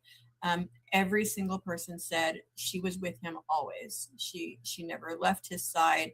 If they did split up, they were never separated more than a few hours. In the middle of their arguments, they would get heated and they would run away and come back within a few hours. They knew exactly where to go, where to meet. They stayed in the same area of Tucson. The majority of all days, they had the same routines. They had the same safe places to rest and to sleep. A lot of couch surfing between friends. But they were always together. So her coming up missing was very, very odd for a lot of people, until it wasn't, until less than 12 hours later by my calculations. So let's do it. She was 34 years old. On September 22nd, 2023, Holly left this area of Tucson, got into an argument with her boyfriend, husband, whatever you want to call him. It is reported that they separated and wanted to walk off and get some time apart. So that's what they did. She is last seen getting on a bus in the area of Tucson, and last seen well, that was the last time she was on camera. That is the last time she was seen on bus. I think they call it the Laos transit system, going south side until she near the rodeo grounds, from what I understand is the last piece. The very last bus stop she was said to be at, there is no video camera footage. There is no pictures. There's no pictures of her getting off the bus that has ever been shared. Only the last picture of her getting on the bus at the Laos Transit Center. By the looks of all photos, by the background of all photos, I'm going to say shortly after dark. However, even the timestamps that were sent to me in the open records requests were redacted. So there's no exact time where she got on the bus. Let's see. I just want to leave her photo there just so you guys can know who I'm talking about. Mandatory pause for the cause. And starting commentary. She was very pretty though, I will say that.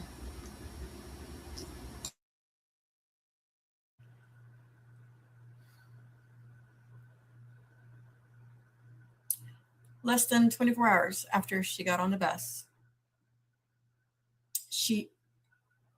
Holly was found by a train headed southbound leaving Tucson. On the Marsh Station Road is what they called it. There's a lot of curve there. This bus was not going very fast, less than 35 miles an hour. But I want to just play a snippet of that recording and see if I can not mess this up. Maybe.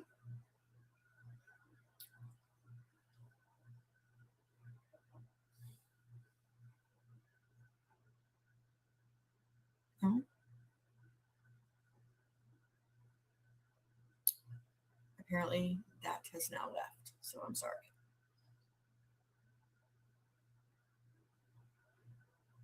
Nope. Okay. Oh, and there's all the videos. Learning in real time.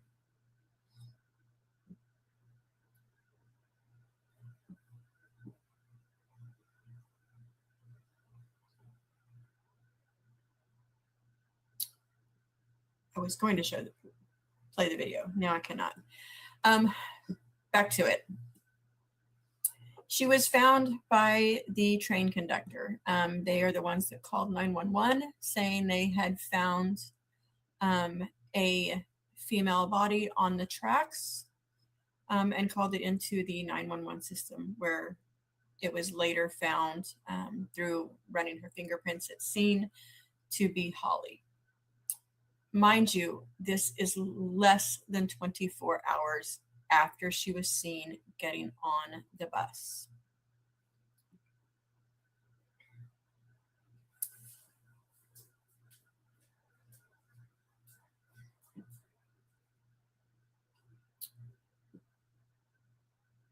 I'm trying to go back to my notes. I'm sorry.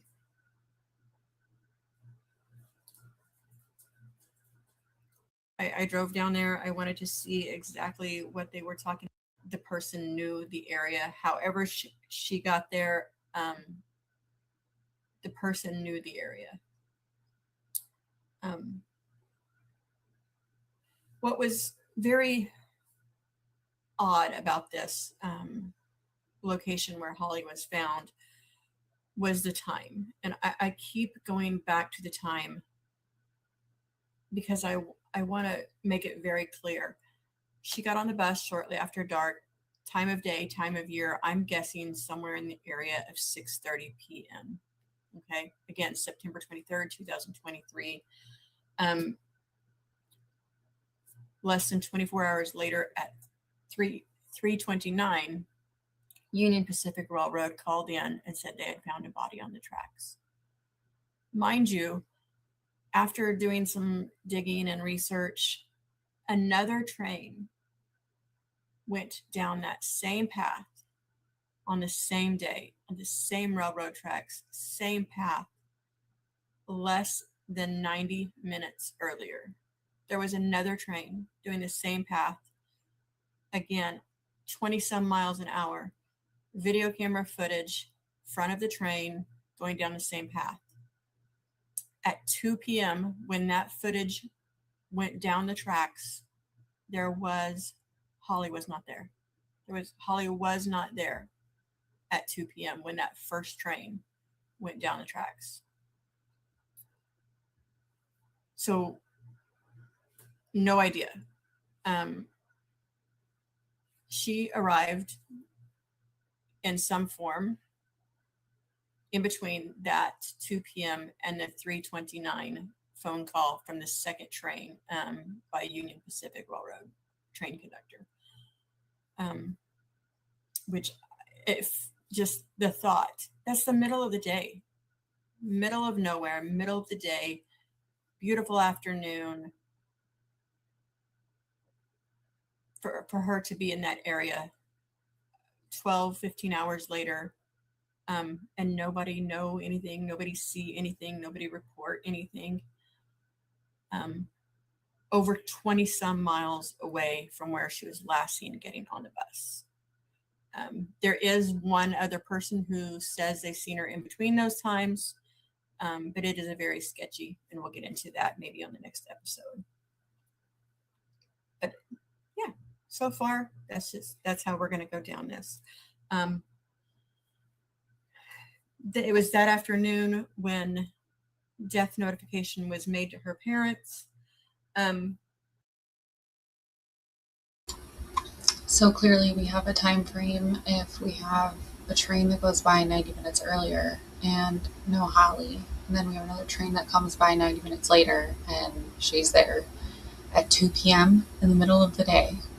So that's, I don't know, that's pretty gutsy in and of itself. But you have to remember, at this time, Holly was unhoused. They identified her by running her fingerprints, which they found her address, had address being listed to the parents, which was her last known address, and that's how they made that. But nobody knew. Nobody knew about her family, her street family, her street friends, where she actually lived. Nobody knew where Stephen was at. Nobody knew where she came from. Yeah, it was just very sad when you have to think about it going down that path. Okay. Another odd piece that I just want to touch on before we end this episode is the fact that somehow, some way, Holly's parents filed a missing persons report during those few hours when they didn't know she was missing.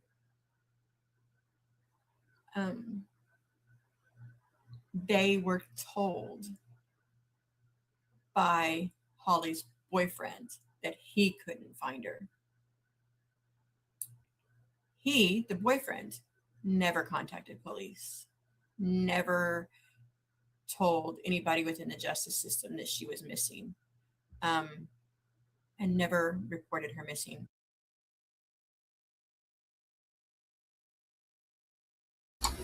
So I'm going to start right there.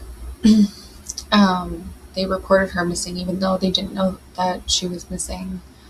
I'm going to go out on a limb and say that, you know, if someone calls me and says one of my loved ones is missing and there are people that spend time with that person every day, I'm absolutely 100% going to take their word for it. I might try to call the person, but if I call them and they're not answering me, they got a good 5 to 10 minutes to get back to me, or I will be alerting the authorities. So in this case, I think the parents did the correct thing.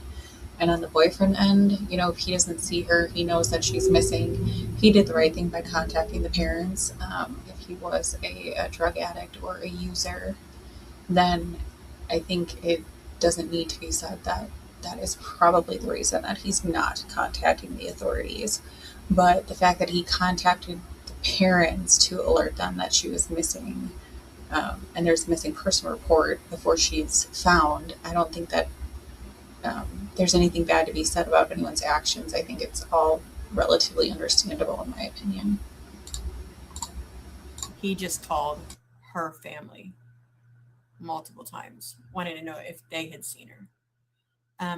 The problem is they were out of state. They weren't even in the state of Arizona. So there is just another little piece to the puzzle as we go down this. So yeah, September 22nd, 6:30 p.m.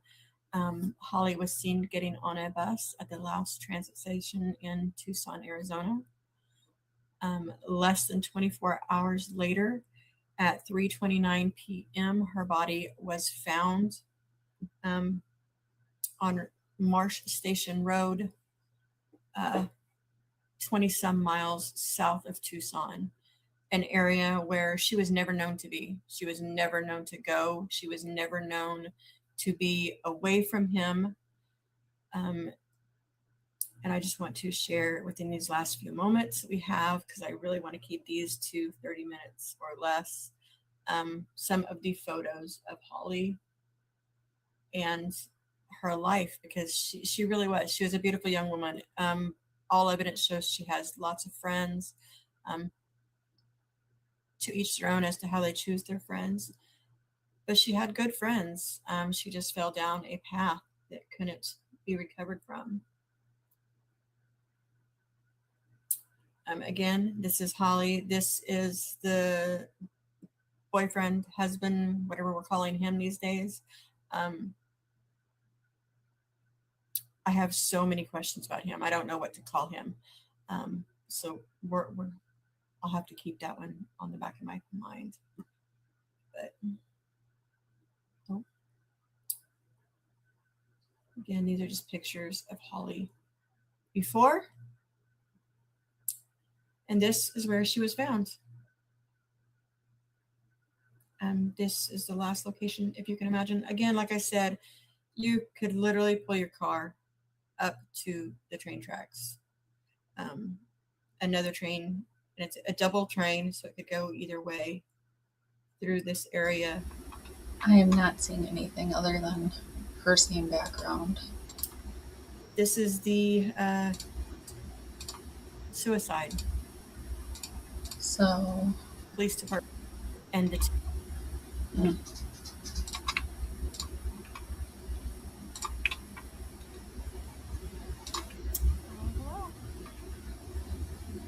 it is all right.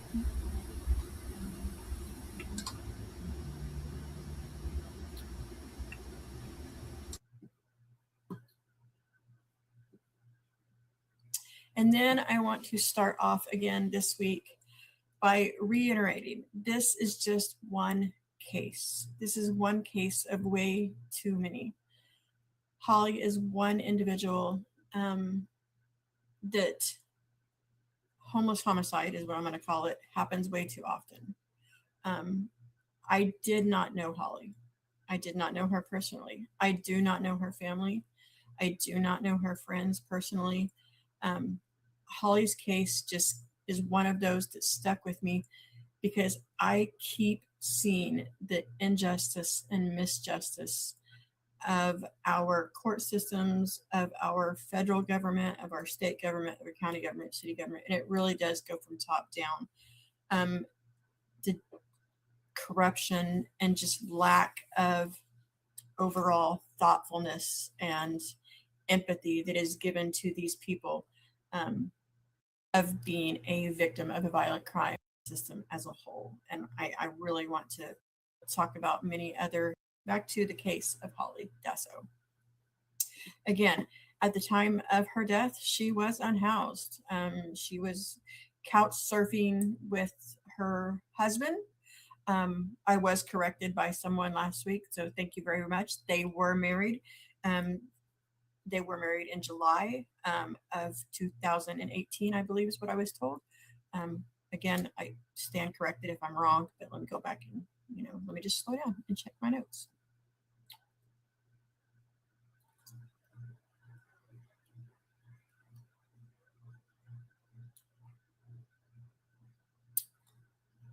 I was in 18. So Mr. Hoy was her husband. So I will start referring to him as Hollie's husband for this. So at the time of the death, she was unhoused. They had been unhoused, couch surfing, staying on and off with friends for approximately 2 years. They were both known to be suffering from addiction and used regularly to maintain this addiction. It's hard on everyone. I'm not even trying to judge. It's a horrible, horrible poison. It's just poison. So when we talk about unhoused, I just, please keep this in mind. These people are humans, and every life matters. And I believe Hollie's life matters just as much as any elderly female in Tucson that happens to go missing. Hollie deserves just as much media coverage, just as any other person, when it comes to losing a life and someone being held accountable in what way we can through the court system.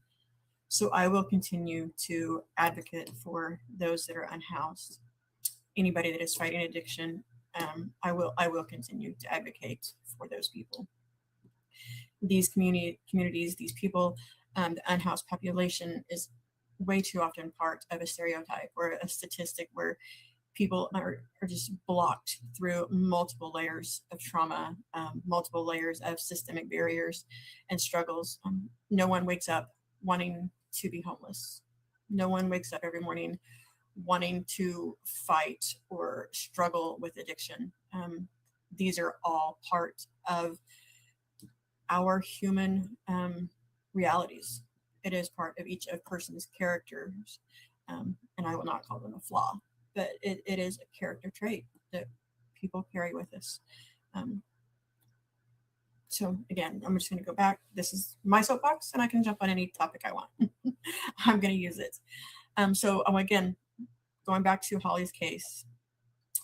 Hollie was born on April 3rd, 1989. She would be 37 years old today. If I can count right, 37. She just turned 37 last month. Less than 24 hours after a public transit video shows her getting onto a bus near the Laos Transit Station down by the Rodeo Fairgrounds in Tucson, Arizona. Her body was found on Marsh Station Road. And here we are 3 years later, and her death is still labeled as a suspicious death. It is still not labeled as a homicide. Beyond ridiculous. So let's go through it.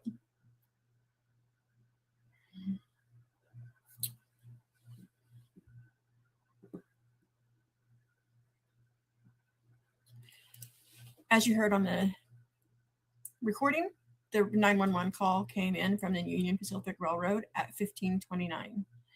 Death notifications were made to her parents same day, but I want to go backwards.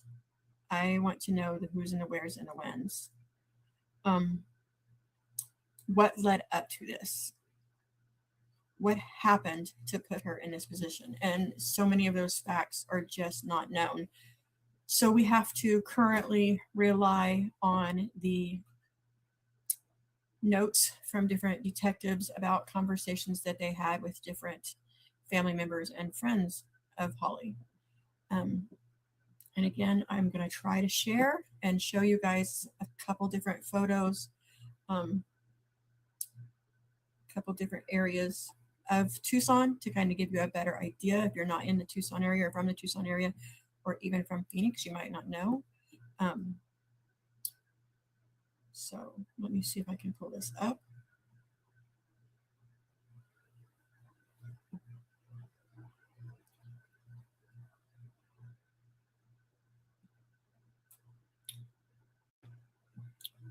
All right, so here we have the Tucson area, the Tucson metro, bigger, greater Tucson area, okay? This is the I-10 corridor that goes north to south, Flagstaff down to, I think I-10 south all the way goes down to Dallas, Texas. So it's the north-south corridor, goes straight through Tucson. And this is where I-19 starts, goes straight down. Many of you from the area probably know this route as one of the ways to get to Nogales or something like that. So this is the major Tucson area. When we talk about Holly, these are known locations, known areas where Holly hung out or Holly was seen, or physical locations where we know Holly stayed in most of the time up to the day of her demise. So to give everybody a personal, like, very broad view, okay? In Tucson, this area over by, I'm going to say, St. Joseph Hospital, all the way over to Harrison Road, this area here is where Holly knew. Holly knew these streets. This is where she hung out on a very, very regular basis. Friends lived in this area. Family lived in this area. She knew this is where she hung out at. These are her places. These are her friends. This is, again, known locations where she was said to be. These little blue dots over here on the right, again, these are like different known hangouts of multiple unhoused people that she knew, that she was friends with, areas that she may have purchased drugs or something like that of the sorts. But this was her normal hangout, okay? You have to go south down here to the fairgrounds. Right here at this dot, this is Holly's last known proven video footage. This fairground, there's the fairgrounds. This bus stop, Laos Transit Center, where multiple buses come and go, that is where the footage is taken, where she was last seen getting on a bus. I want to say a bus number. I cannot prove it. I can, nobody can confirm it. It's not written. It's been redacted from everything that I have. But the video is showing her getting on a bus. From the research that I have done, this bus should have been going back north to the other transit stations, and then this way where she usually hangs out, where she lived, where she stayed. She should have been going back to her home base area. But again, this is where she was last seen getting on the bus. Like last week, I'm sticking with that. I believe, my personal opinion only, I have no way of proving it. Again, just as everything I've seen, everybody I've talked to, we're going to go with that. These are all my opinions. I don't know what happened. She got on this bus shortly after 6 p.m. It was supposed to have been going north. I believe Holly fell asleep on the bus. Only because there is a witness statement saying that they seen her down here at this Whataburger bus stop later on that night. Again, it's just a statement saying they seen her get on the bus at this bus stop to go back north later on that night. So I don't know how she got to these two. I don't know. I am not even completely convinced that this ever happened. And if it did happen, it might have happened up here at the other bus stop. I do believe this might be a false statement. I'm not sure he was completely truthful in his words. So this is the last two places. One of these two places is where she was last seen. Here's the problem. You have to zoom out and keep scrolling. Way down here, way at the bottom down here, this is where Holly was found. 26 miles away with no personal property. Nothing. She had nothing on her. she had to be identified through fingerprints that was searched at this location and ran through one of the digital scans. So somewhere, somehow, someone knows how she got there, but that part has yet again, 3.5 years later, we're still searching how she ended up from South Tucson to Marsh Station Road railroad tracks, 26 miles, with no personal property, no clothing, no shoes. I'll go back up here. So there's your overview. This is the Tucson area. These are the places she hung out. This is the bus routes. The buses are free. Anybody can get on and off. There is no way of knowing. She could have got off at any one of those bus stops. So I'm going to stop sharing just for a minute. That's your overview. That's what we're looking at. Okay.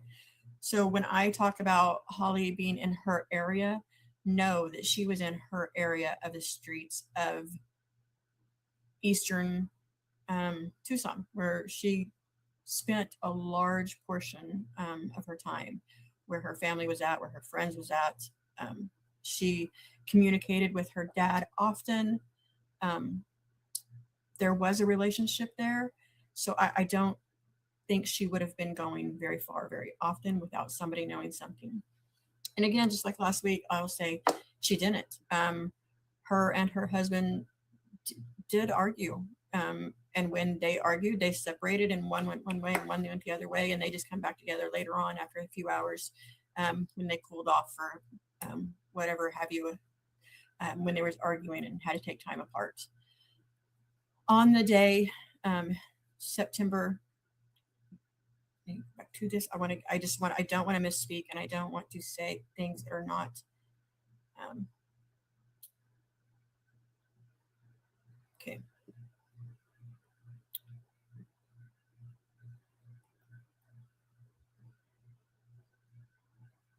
September 22nd is the day, September 22nd, 2023 is the day that she got on that bus on the video. Again, that camera came from the Laos Transit Center, where all the buses come and go, but each individual bus stop does not have a camera. So we have no idea where she got off after she got on that bus. If I can, I will show you that photo though, because again, I want to make sure I do this properly and I give everybody the justice and information that I have, so we can look at this together, I mean, as a community, and maybe if somebody knows something, they can share it. Please call the crime number if you know something. I beg you, because she's a person and she needs peace. The community needs peace.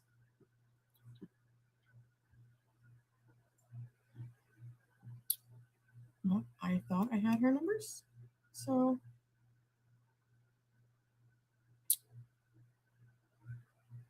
I did not open that photo. I'm sorry. So I do want to kind of go back though, and I will share some photos of her family, because her family did love her, still loves her. But I want to show you who we're talking about overall. So let me try to pull that up while I'm thinking about it. Again, as we go through these.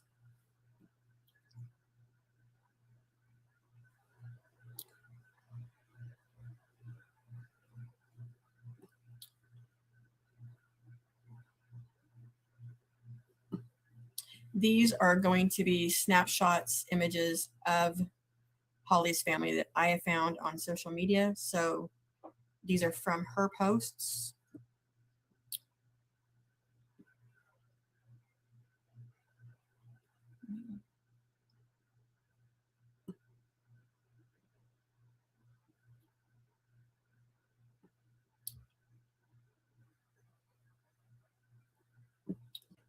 All right, the first image is Stephen Hoy. This is her husband. Again, it was confirmed. We had that comment last week. I appreciate that very much.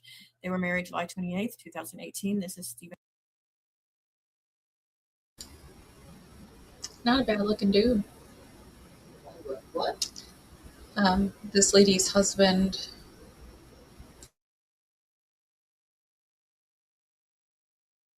Hoy, her husband. husband.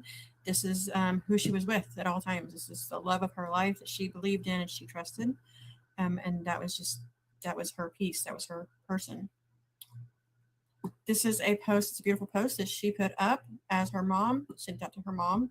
So they do have a relationship. They do go on. And this is also Stephen. This is Hollie's dad. I know they talked often. I know, loving both ways. So that's her family. And this is one of the last photos. Not last photos. Strike that. This is one of the Instagram photos that Hollie put up herself of showing just hanging out. Obviously poolside, probably with friends, probably with family, but she really was. She had a lot of things going for her. She was working hard in many areas. But yeah, that's the Hollie. That's the Hollie we are looking for justice for. When we say Hollie for justice for Hollie, this is Hollie. This is who. This is not a less person. This is not somebody that deserves less than any other person out there that may, or may not have been come up missing or found deceased or whatever in Pima County, Arizona. So, all right, I'm going to go back to my notes.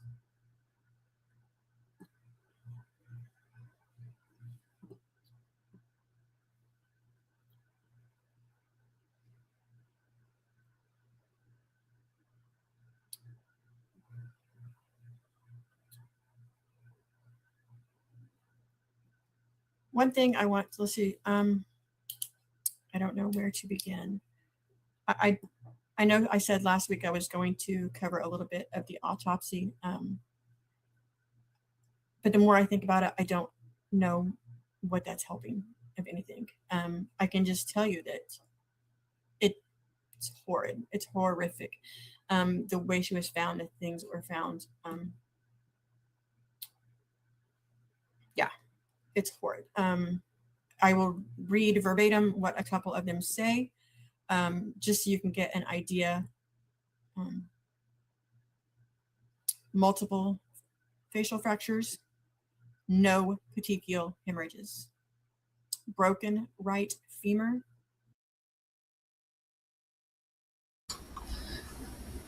All right, so just read verbatim what a couple of them say, just so you can get an idea. Multiple facial fractures, no petechial hemorrhages. so the petechial hemorrhages, I believe, is something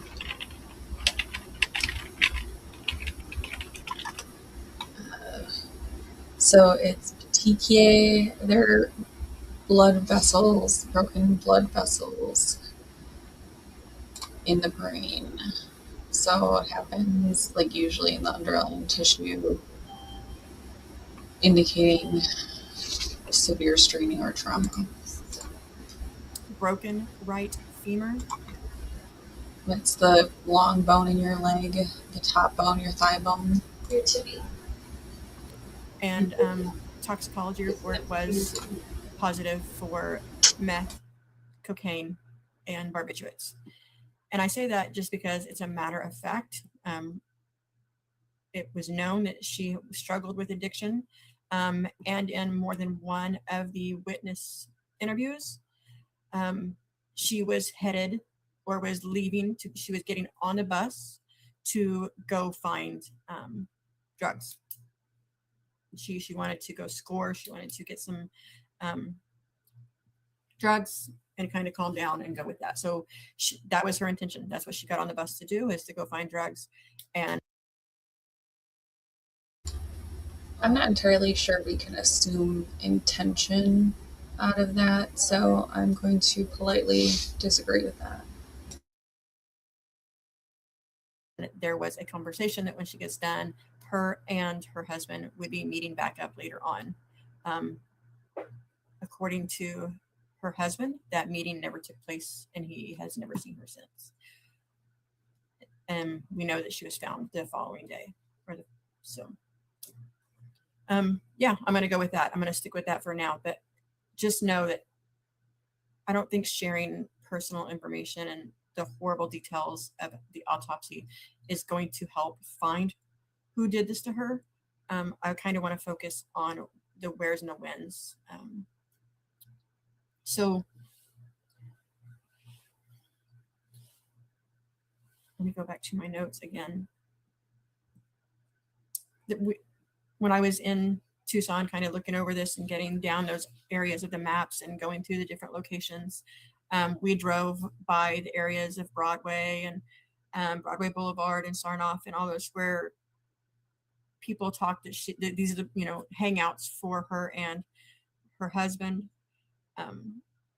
It is my understanding that the police spoke to Mr. Hoy's father to try to collaborate or corroborate his alibi. And Mr. Hoy's father made it very clear that they do not stay there, that Mr. Hoy was not allowed at that home and was not welcome at that home due to his substance abuse.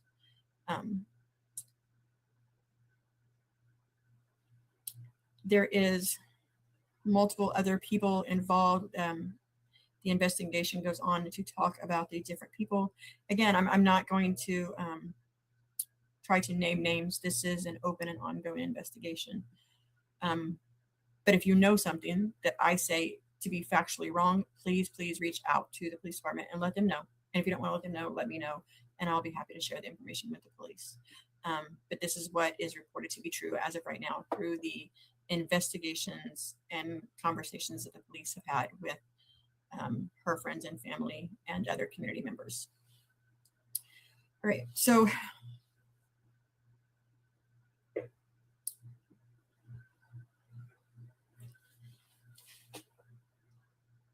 from what we've put together, it is possible that before she got on the bus, there was a verbal altercation with Mr. Hoy, with her husband, where they was arguing, going back and forth.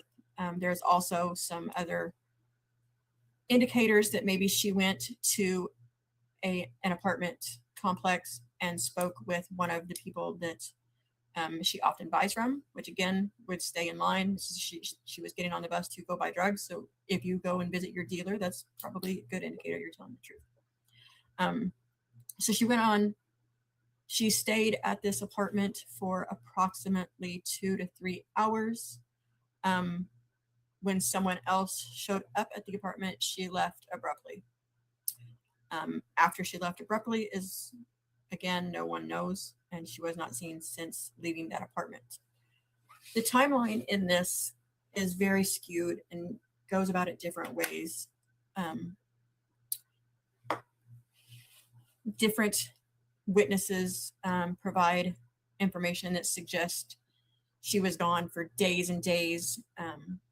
Even one, I think there was one interview where that person might have indicated that she had not been seen in 2 weeks. However, when they were talked to more closely, that same person described the exact clothing that she was wearing when she got on the bus. When they spoke with Mr. Hoy to get his information, and he asked her what she was wearing the last time he spoke with her, he also described the exact same outfit that she was wearing when she got on that bus in that photo the day before she was found. The problem with that is Mr. Hoy also says that he hadn't seen her for days. So I'm not sure how you can not see them for days and days and they still be wearing the exact same clothing outfit. Even the as an unhoused person, that usually does not happen. And if it does, they look like they have not showered or redressed in days and days and days. And that is simply not true with Holly. So let me scroll through these. I would like to show the last photo that's been shared. It's been shared all over the media, so I'm not resharing anything that's not already been seen.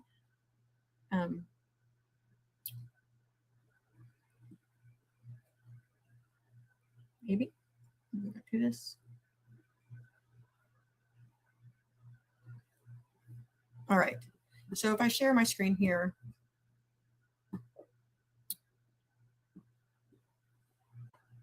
I know I'm already over 30 minutes. I'm sorry, but I want to share this today. Right. This is the last recorded image that has Hollie Dasso. So this is the last image she was seen on. This is the same outfit that both people described her to be in.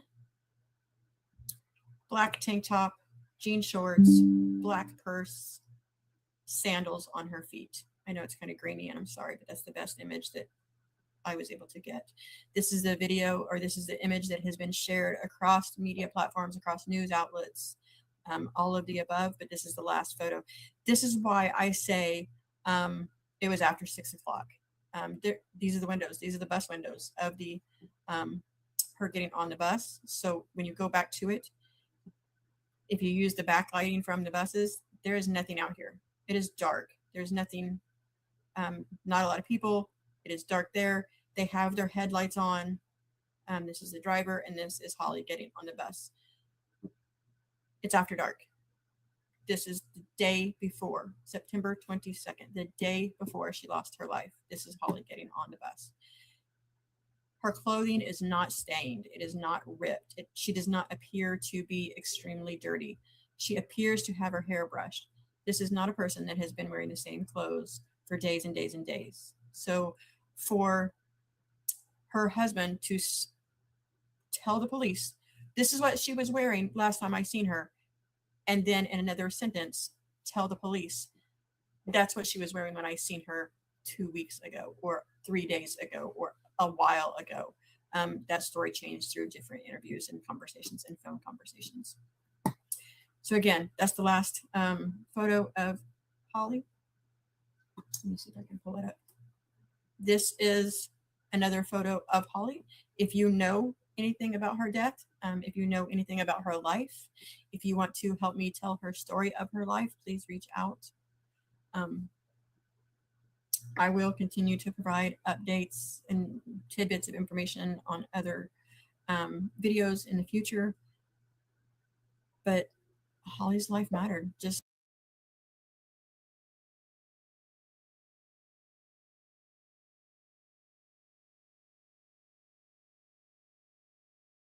that helps if I'm unmuted. All right, so I think that at this point, I'm just going to call it. I'm going to do some looking into. I am going to submit a FOIA request. I'm not sure why I am lagging so badly. Maybe I have too many things open at one time. But I'm going to submit a FOIA request, and then we will go from there, see what information we get, and go over that as a collective. So thanks for being here. If you guys do any research and you want to get a hold of me, I'll put my email address in the chat. It's prettylittleclues.cases@gmail.com. And you guys can send any information that you want. If you have any cases that you want us to look at, feel free to send that over as well. And we'll see you on the next one. Thanks for being here.